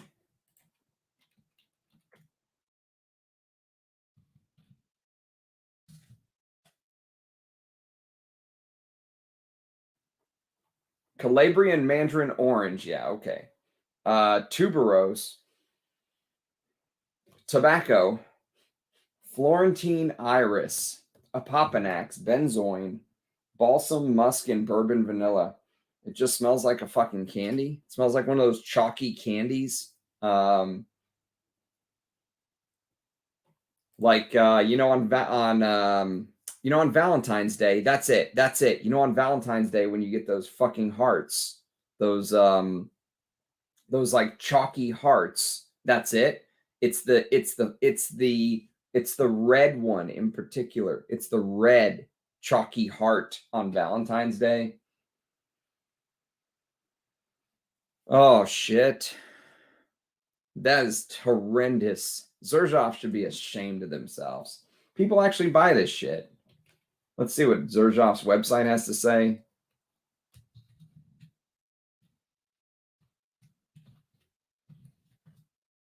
Decas.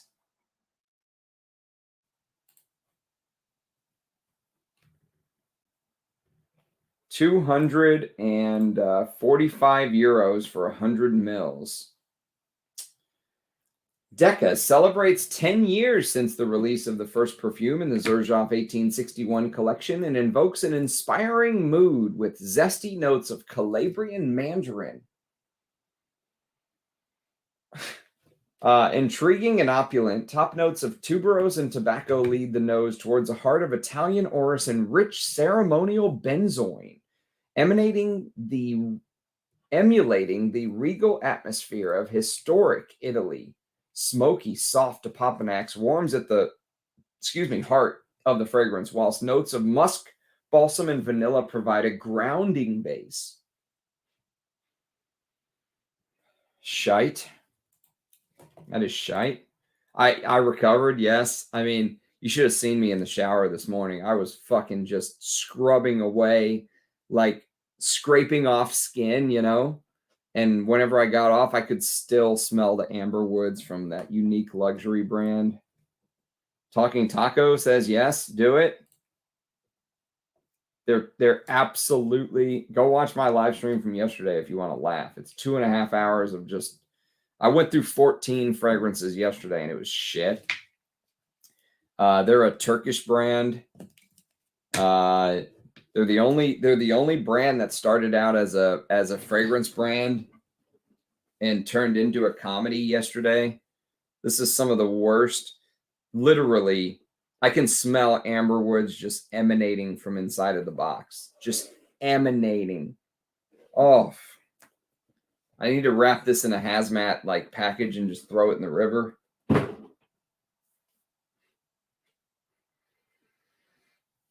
Yeah, they're a Turkish brand, but go with Nishane, I guess, if you are going to buy Turkish. Oh, absolutely. I smell some faint sweetness in both. If I think of no sweetness in modern designer, I think of stuff like Noir Anthracite. That is a great designer release. Why Tom Ford decided to put Noir Anthracite in the designer bottle, I have no clue. That should have been a Privé. If anything should have been a Privé, Noir Anthracite should have been a Privé. I have no clue why they put that in the designer. Thoughts on Fallen to Stars by Strangelove. Stunning Spicy Hindi Oud, one of my favorite ouds. I have the sample set, and I liked Fallen to Stars, but I think I liked Dead of Night better. I think it was Dead of Night. I think I liked Dead of Night better, Macron.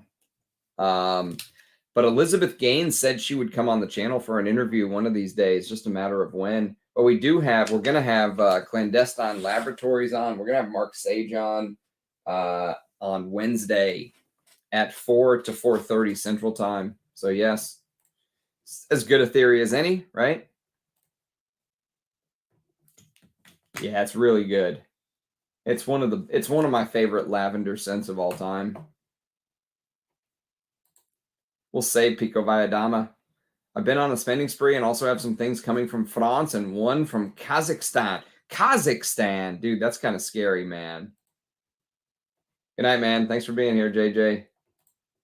Sold Decas and Cambridge Club on the same day. Ah, good move. Decas is, I can't believe you own Decas Interference. I can't believe you own this. Did you like wake up one day and it was just in your collection? I own a bottle of that one, GMG. Decas for me is totally Play-Doh sweet. Yeah, Play-Doh, like, I'm telling you, even the after smell, like, you know, when you eat one of those red hearts on Valentine's Day, the chalky ones, and it gives you that like food coloring aftertaste in your, like, you know how the red ones kind of taste different from the green ones, kind of taste different from the white ones, right? Even though they're all supposed to taste the same, they taste different. The red one in particular has this aftertaste. And that's what I get from this. I can't believe they sell this for $250.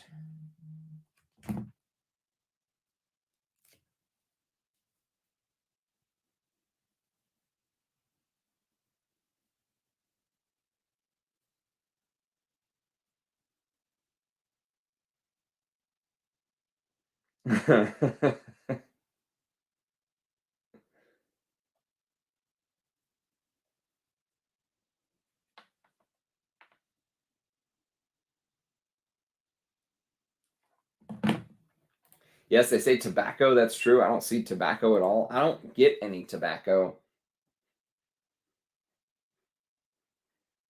I don't know. Yeah. We're still up, dude. We're kicking the shit, Ross. Rest in peace, Decas. Yeah, it's shite. It's not good. Red candy hearts. No, thank you on wear. No, do not wear this. You guys aren't getting the hazard pay like I am. Holy shit. I can't believe that. Let's get this. Let's get this. What is this? Oesel. Let's get Oesel on. Then we'll do Pikovaya Dama. I'll put that shit on my fucking knee if I have to. I'm out of skin. I'm out of skin.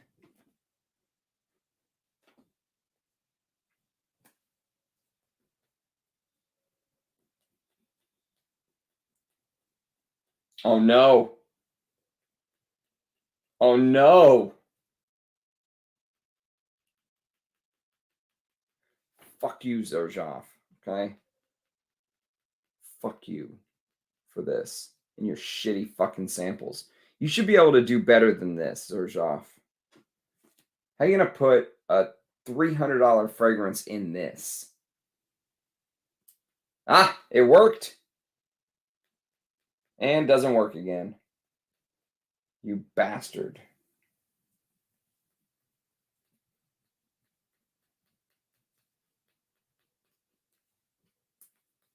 Ah, it worked again.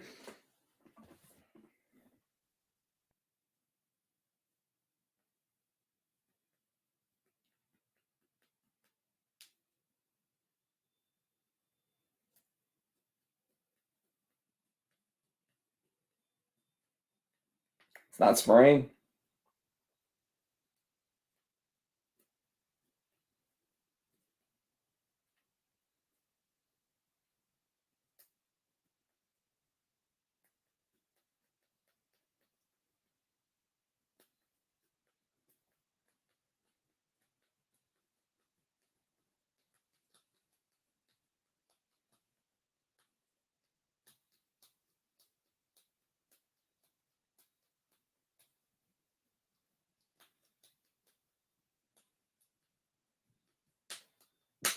All right, I'm going to get Leprechaun pissed a little enough on my arm that I can smell it now.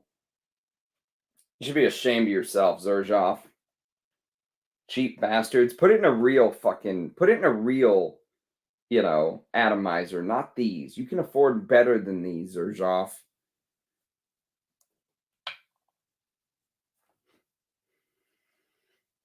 This isn't bad. It's kind of green, honeysuckly. At least this doesn't smell like a fucking Valentine's Day heart. That pissed me off.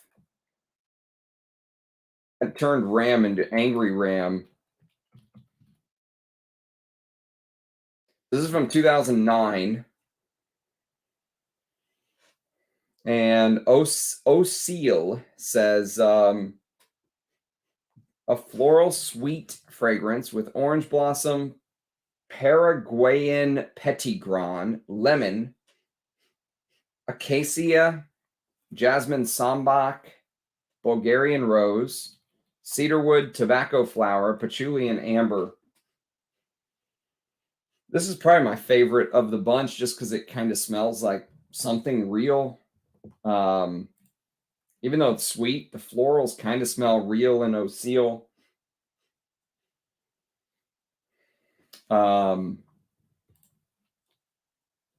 Oh, it's one of the good ones. Yeah, Pikovaya, Dama, and Iris are both good from the Stone label. I did hear that Iris has been reformulated. Yeah. Mr. Tommy took into consideration our bank accounts to put it into the regular line. How do you feel about Oud for Love? I don't know what that is, Mr. Inglewood. I got a good deal on those and blind bought them. Of course, we're still up. We eat, sleep, pee, and poop this. That's right. The leak uses the same vials for the $30. It's really, honestly, I mean, seriously, honestly, it's pathetic. I mean, Roja does the same thing. Roja puts his samples in these too, and it's like, why? You guys can do better than this. I promise you, you can. I promise. You're selling a luxury product. It should not be in these shitty, like these are the very bottom of the barrel. Like there's nothing worse. Never have I come across a worse sampler than these. They just put me in a bad mood immediately, you know what I mean? Like even if the scent is okay, they just put me in a bad mood. This Oesel is okay. It's okay. I'm getting some of that white floral, you know, freshness of like this neroli, orange blossom, petitgrain, which is like the sticks and twigs of the orange blossom tree, and a little bit of greenness. It's okay. It's not bad. It's not good, I don't think, but it's not bad. Richard Melchio is the perfumer. Let's see what Xerjoff has to say about it. Xerjoff. Oesel.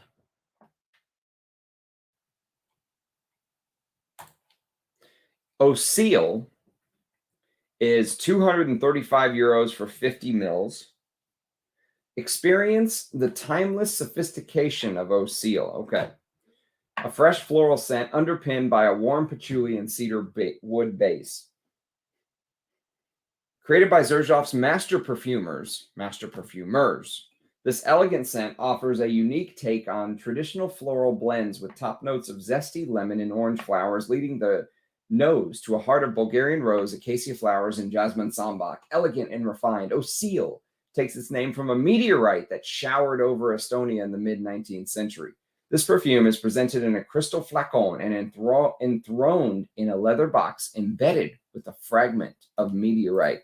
Is it the meteorite that broke up over fucking Estonia in the mid-19th century? Because if it's not the meteorite, then false advertising, Xerjoff.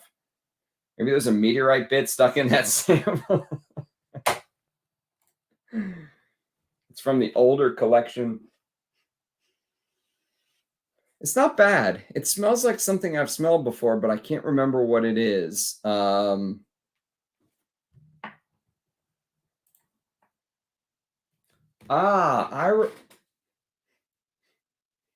remember what someone compared this to. They compared this to Fleur du Mal, like Xerjoff's take on Fleur du Mal or Reflection Man.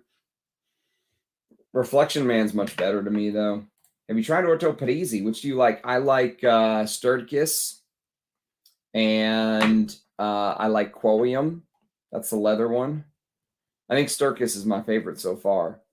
And I did a video on an Orto Parisi. Go check it out. It's on my channel. There's a playlist, an Orto Parisi playlist. We've been saying 1K for secondhand to reach is crazy, but last week there was a bidding war for vintage slumber houses, and they went for over 1K for just 10 to 15 mil. Oof, dude, that's brutal, Andy. No. But to be fair, Mr. Inglewood, I have a modern Canitze 10. So I'm curious, like, if the vintage, maybe the vintage one is as good as Cuir de Russie and Bel Ami. I prefer Bel Ami and Cuir de Russie over Canitze 10, personally. But again, that's because I'm comparing it to the new one, I think. So I need a vintage bottle of this. Not want, need. We live in crazy times. That is insane.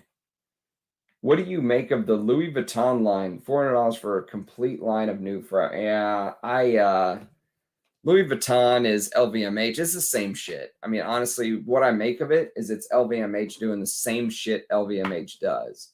Same shit they did with Celine. Same shit they're doing with Guerlain. Same shit they're doing with fucking all of the houses they own.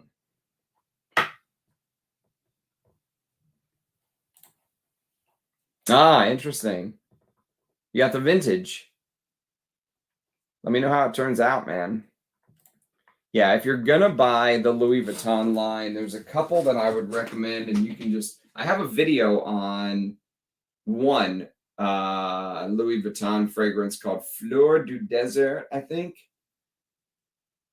Flowers of the Desert, something like that. Oh.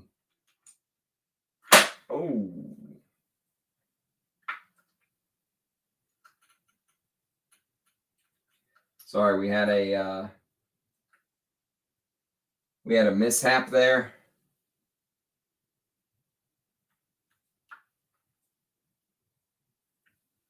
Okay. So, if you're going to buy the Louis Vuitton fragrances, these are the two I'd recommend, and you can just stay away from everything else. Nuit de Feu. Nuit de Feu is a good one. And also, oh, wait a minute. I grabbed both Nuit de Fuzz. Yeah, I like this, but if you've smelled some of Jacques Cavalier's work for like the Bulgari high-end line, the La Gem line, you'll have an idea. They all smell very close to me. The other one that I like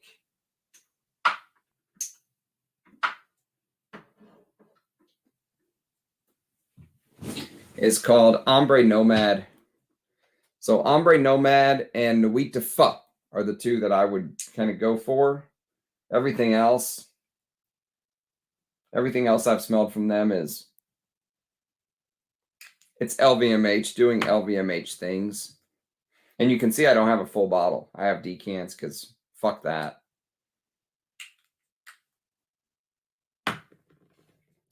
You too, interference.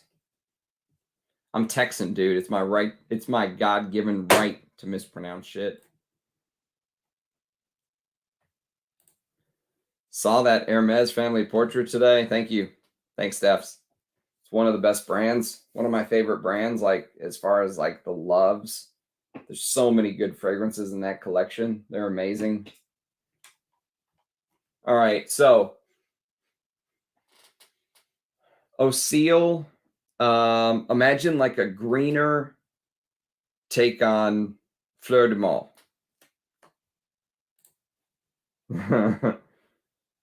Thanks, interference. Yeah, man. Someone told me I need to start saying toilette instead of toilette. And so I've been given all kind of tips, but I just fall back on I'm Texan. Say whatever I want. Fuck it.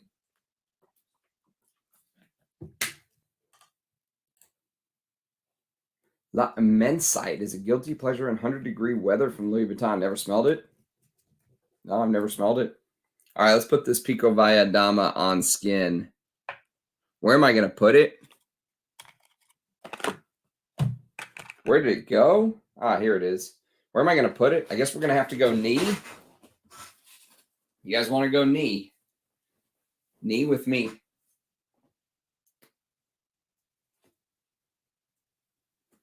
How dedicated is this?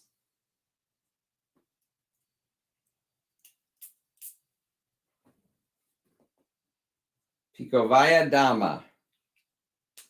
I mean, we could go strips, but honestly, I mean, you have to have skin. You got to know what it's, you got to know how it interacts with your skin. Ooh, that's aldehydic. Woohoo! There is no doubt about it that number 5 comparison holds true. Oh.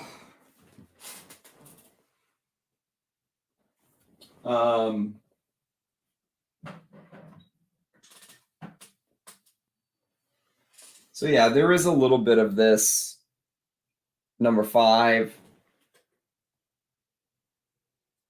There's a little bit of that, for sure. I think I would just wear this if I wanted this profile, though. I don't know if I'd run out and buy this. I'm glad we knocked this out today, though. I'm glad we didn't save this for some other time, because it's not something that I would want to save, personally. I mean, I know it has its fans, and I'm sure it's amazing and all that good stuff, but it's just not my style. The Parfumo pronunciation feature, yes, that's right. Light blue. I need to test that line more. I need to test that line. I haven't smelled any of them. It is very aldehydic. Can't find a fresh vein. That's right. Get the real picture. Fuck, you got to get in there sometimes, man. And I'm not fucking asking you guys for super chats every 10 seconds either. Well, you got to spray it a bit, man. Feet next. There's a guy selling his vintage Tom Ford collection on eBay. It has Japon Noir, Patchouli, Moss Brex. I might have to go. The shipping and UK taxes a pain. How much is he asking for Japon Noir? I'd love to have that. It's just, I mean, if he's asking like $5,000, he can fuck off, you know? Yes, I tried it yesterday, I think, or a couple days ago, right? Didn't we try B Gum a couple days ago, Joseph? I think it was okay. That's it. Came back. You came back to the knee, huh? Ah, yes. There it is. That's it. Now we need the song. I need to have a super chat song. What could be our super chat song? I need to have Scott. Scott's in a band. Scott, make me a super chat song, bro. It's gonna be like Pantera heavy, you know. Like when the Dallas Stars score, it's a Pantera song. Dallas Stars. I need a Ram song. The caster formerly known as Ram.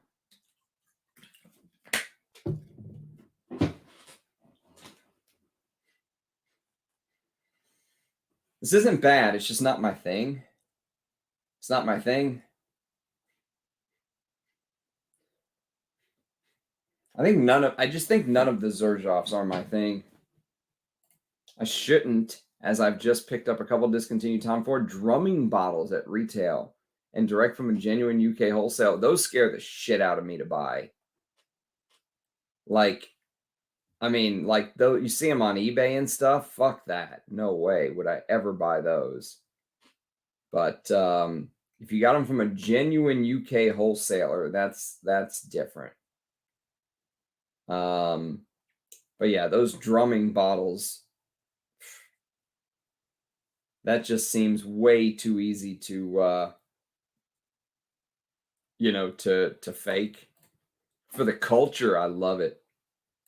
Spot an old splash of Equipage. Hope it's still intact. Those old bottles of Equipage are tough for me to get on with, Christoph. I'd have told you to buy a newer one.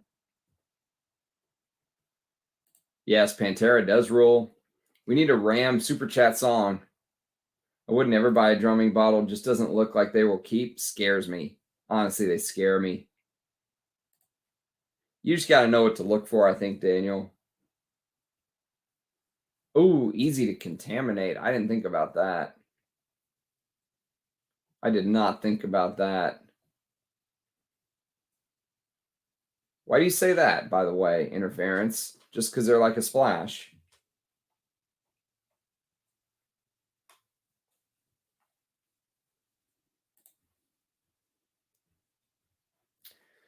I've said that in a bunch of videos. You have not been paying attention, Christoph. You need to sit in the front row next time, sir.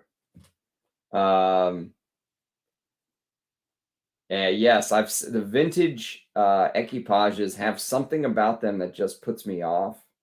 And I don't know what it is. I want to smell the new one. I've heard that the new formulation Jean-Claude Elena made a little bit more like modernized, you know what I mean? But let me know what you think of it. If I would be shocked if you loved it, though, to be honest with you. Have you smelled it before? That Smell by Leonard Skinner. It's just a screw top. Yeah, that's right. Sent for Bed, Live Jazz. That's a good one for the heat, Zanchin.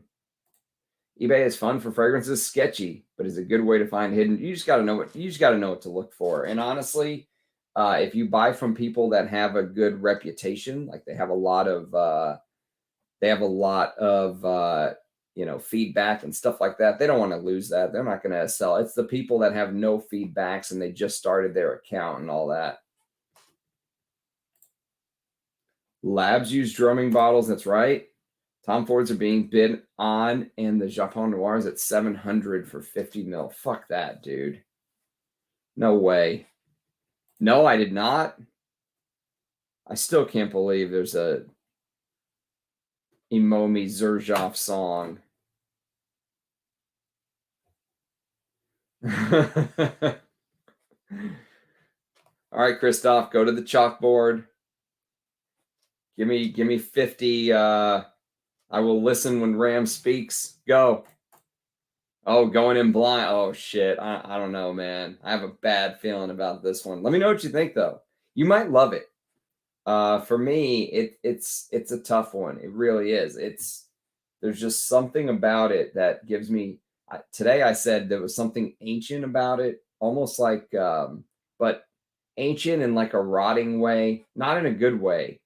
But it's not super animalic either. There's just something with the mixture of like the aldehydes and the clary sage and the woods, and it just seems, I don't know. There's something about it I don't really like. I like the geranium flanker. I really like what they did with that flanker. That's awesome. Good stuff. No, I've never tried Italian Cypress. I think it was inspired by Halston Z14. Because you know there's Cypress and Z14. And this was Tom Ford's like signature scent when he was like a young man during his clubbing days. Oh, shit. Oh, damn.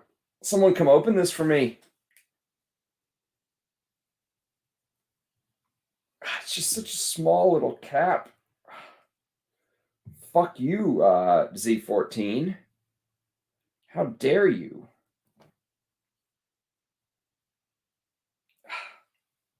Ah.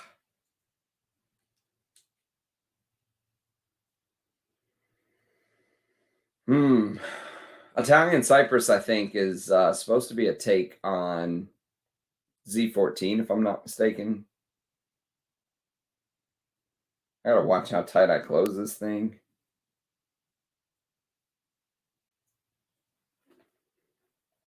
Lost my love of Tom Ford. Now I only have Gray Vetiver and Vert d'Alençon. I love Vert d'Alençon. I'm so glad I have a bottle of that. And Tobacco Oud.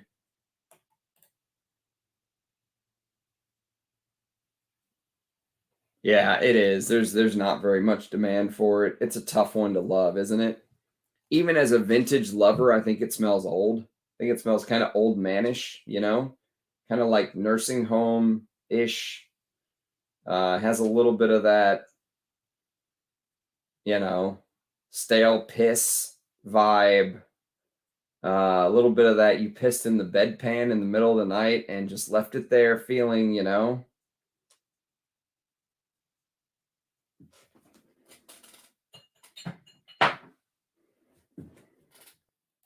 Italian Cypress is close to vintage Halston Z14 than Polo Green.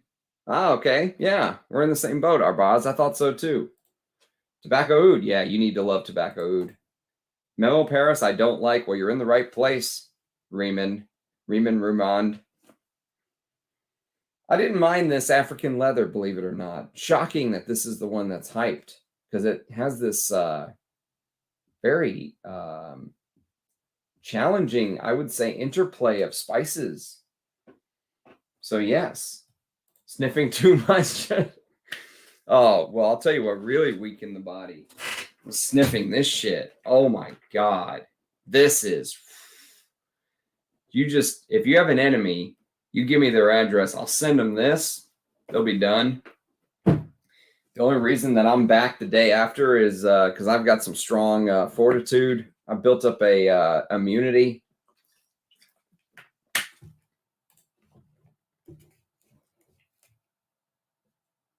Yep.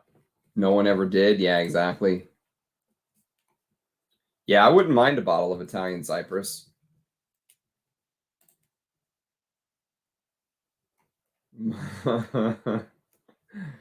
I like Roja, though. That's right. That's right. Oh, my weak 2023 hands just can't open it. Unique luxury makes you paralyzed and younger than you be. It makes you younger than you be, right? Immunity towards amber woods. Yes, that's right. I've built it up over the years. It just can't break through my my force field. Any regular man, they would have been out for days, maybe a week. Here I am back the next day after sniffing unique luxury. Oh my God. First of all, the state of that brand. Yeah, he's got some good ones. He's got some good ones for sure. I have not smelled either of those, Mr. Inglewood. Not smelled either. So I can see how somebody would like that if they like number 5, but it's number 5. It's just, I mean, they recreated one of the most famous fragrances of all time. Congratulations. I don't understand the hype. What? I mean, what does Xerjoff want? Congratulations. You recreated the most sold fragrance ever. Well done. Oh my God. Yeah, I blocked that guy. You know that, right? I blocked him. Fuck him.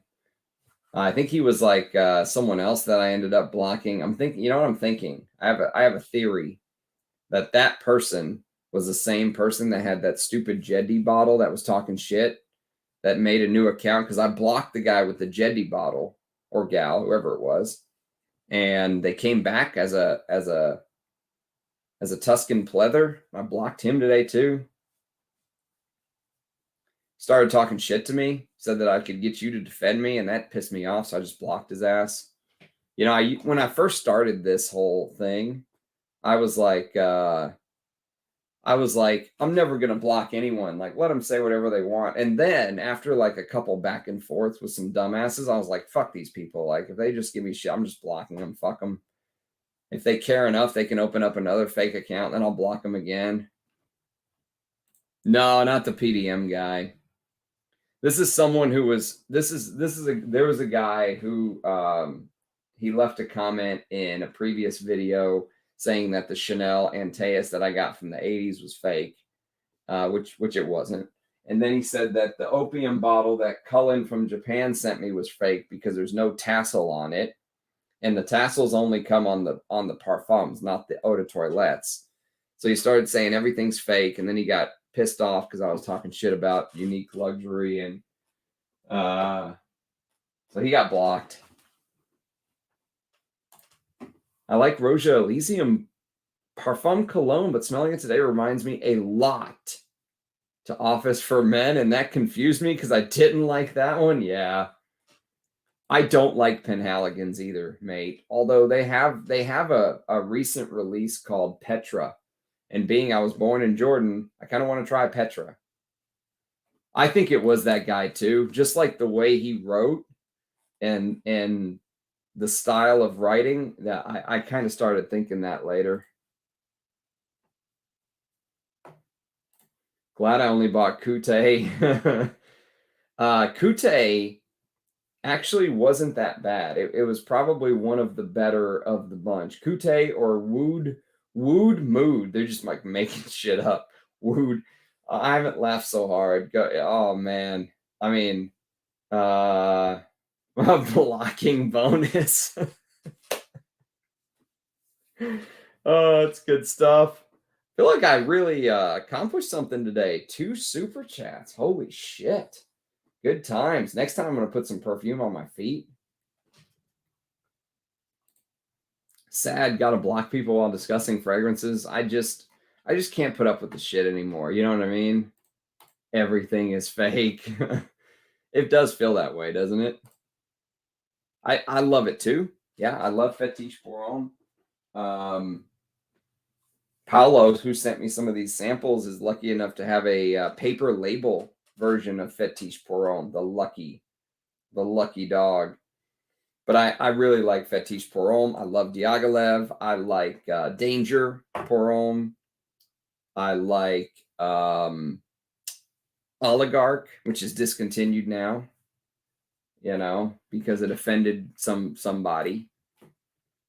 Never smelled Slumber Houses. Actually, I have a Slumber House. I have one, I've got one right here. I'm saving it for a live stream. I've got Kissed, the old Kissed. I'm saving it for a blind sniffing episode. Yeah, but I've never smelled a Slumber House still. I do like Halfeti. Is it Halfeti leather? Yeah, leather. Yeah, I've never smelled it. I like the blocking bonus. That's right. That's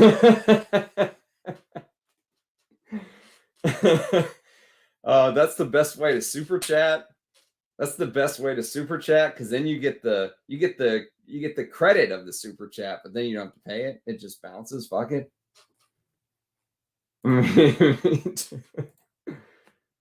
I've never smelled Baronda. There's a lot of Nesselmatos I've never smelled. 206 coming in with the heat. I imagine Jordan would be a great place for vintage fragrance shopping. Yeah, I bet you it would. But the only thing that worries me is the heat. You got to think the heat just breaks that shit down, man. Grilled peach with honey. Oof.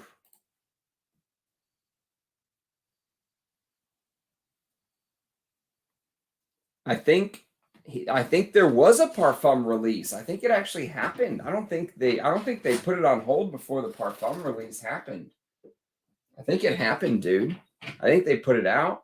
Because I've got the Eau de Toilette, and I love this stuff. It was actually one of the reasons that I held off on buying Terre de Hermes for so long.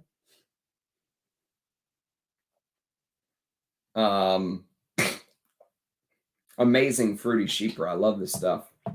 PDLN3 is fantastic. Oligarch prices have gone insane. I've seen someone wanting 5. Are you shitting me? I would sell this for 5K. Who's going to give me 5K? Who's going to give me 5K? Get the fuck out of here, dude. Are you serious? Are you serious right now? Because as much as I love you guys, I would put this on eBay for 5K. Okay, you guys can say whatever you want about me. Someone's going to give me $5,000 for this? Fuck them, you know? I'll send it right. I think I paid $300 for this. And then it got banned. Oligarch is good, but yes, I agree. It's pretty similar to Terre. It has a little bit of that Terre vibe. Even though they say there's no vetiver in here, I don't believe it. I think there's vetiver in here.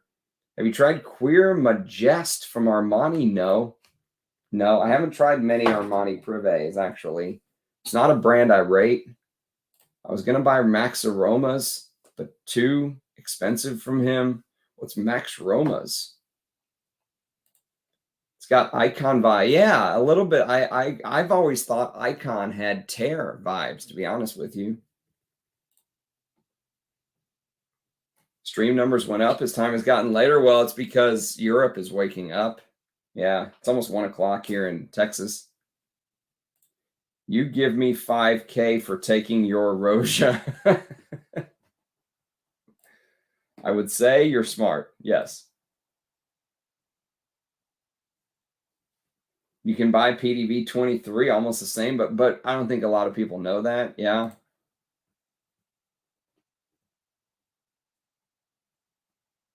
Yeah, I think you're probably right. I think it's probably fine. Which designer has the best private lines? Tom Ford, Dior, Armani, YSL, Van Cleef, Lalique. Well, definitely not YSL or Van Cleef or I mean, honestly, I don't know. I mean, probably Chanel. Probably Chanel. I'd probably say Chanel. They're the safe bet. Dior used to be good, but Francois Demachy just ran them into the fucking cliff. Just Big Lebowski. The plane has crashed into the mountain, cliff. I agree with you, Christoph. Spot on. Yeah, Chanel's a safe bet. All those private lines, like, I don't know. A lot of the times I'm usually very let down, but I would love to smell some of those Armanis. They're just, I wouldn't pay for it. I'd love to smell the YSL private lines. I wouldn't pay for it. You're buying fragrance water from Dior. Yeah, well, it's fucking LVMH, dude. It's the same thing over. They just capture these houses, And so yes, what do you do?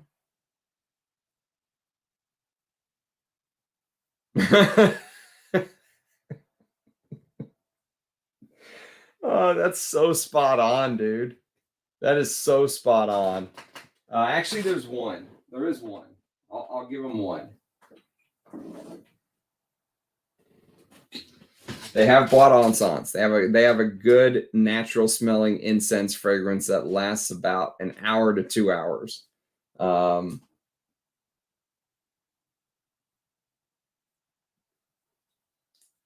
Yeah, but this is it. I mean, as long as you don't mind reapplying every couple hours, there you go.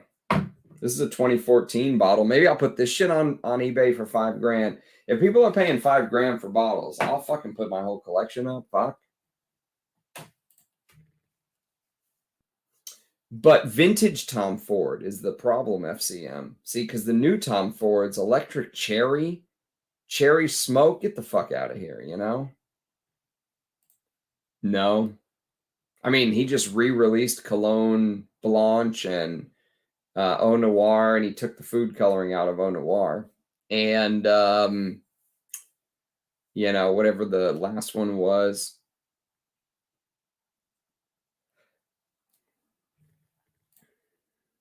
No, it's Estee Lauder. Hard to sample indeed. Yeah, I agree. Bardon Sans. We're on the same page, on the same wavelength there, Christoph. Xenia has a private line. Are you shitting me? Prada and Thierry Mugler private lines are pretty good and underrated. No one talks about those, but you're right. Yeah, I've never sniffed a Thierry Mugler, although I've got a couple of the Pradas that are pretty good. Carolina has mystery tobacco. I've heard about that. I'll probably be let down.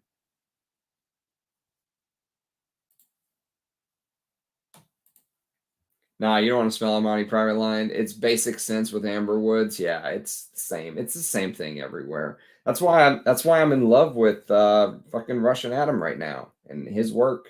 There's nothing like it. You can't. I'd rather sit on the electric chair than smelling electric cherry. Oh, it's bad. The new Eau Noir sucks. That's sad to hear, dude. That makes me really sad. That makes me really wish I'd have grabbed a bottle. I'd love that. There's something I'd love. I'd love the old cologne bottles of like Eau Noir, Boiton, I can never remember the name. Bois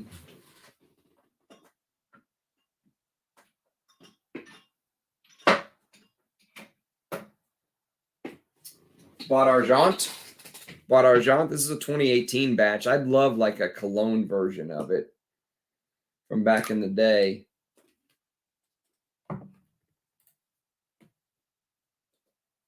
Yeah, thanks, man. Thanks, Cullen. Yeah, Cullen sent me this sample of Signor Vivara, and I'm gonna, dude, find me a bottle, Cullen, in Japan. If you find one for a good price, grab it. I want it. I want a vintage. Mystery tobacco is decent, but it's so expensive.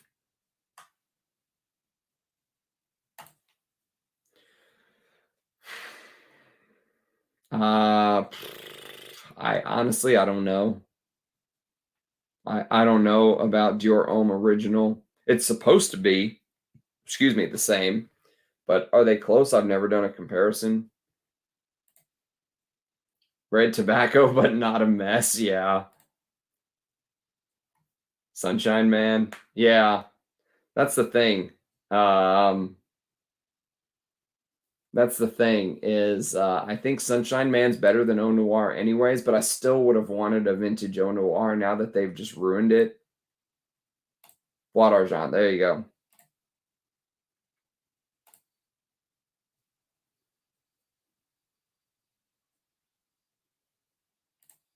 Your guess is right, Palace. I don't like Memo. I don't like Xerjoff.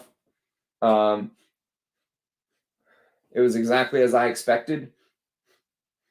Basically doing this for you guys.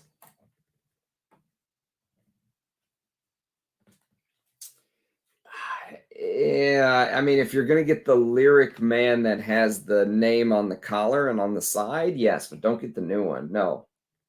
There's a new Serge Luton. Yes, that's right. Seems interesting indeed. And the seller rarely knows what they have. Yeah, the problem is I'll never beat you to it, though, Andy. You'll be the first one. You'll be the first one there to grab those. But 2005, I love my 2005 bottle, man.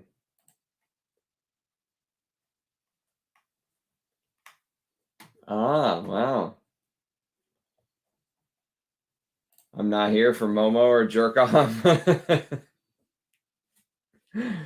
Ah, yes, the good old, it's just, I can just say I did it. You know what I mean? Like we talked about some memos.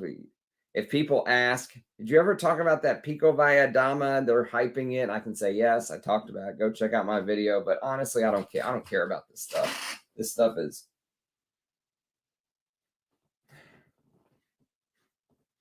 there's just nothing here. There's nothing here for me. There's nothing here. It's good to officially test it and say it, but Rich Mitch beat me to his from you. Yes, that's right. He can be fast on the trigger, dude. He beat me to a Givenchy Gentleman from Anuj too. On a live stream, he spotted the bottle while Eugene was there, and yes, zero surprises. You're exactly right. Although I am a little surprised by African Leather. I'm surprised this one was the one that got the hype.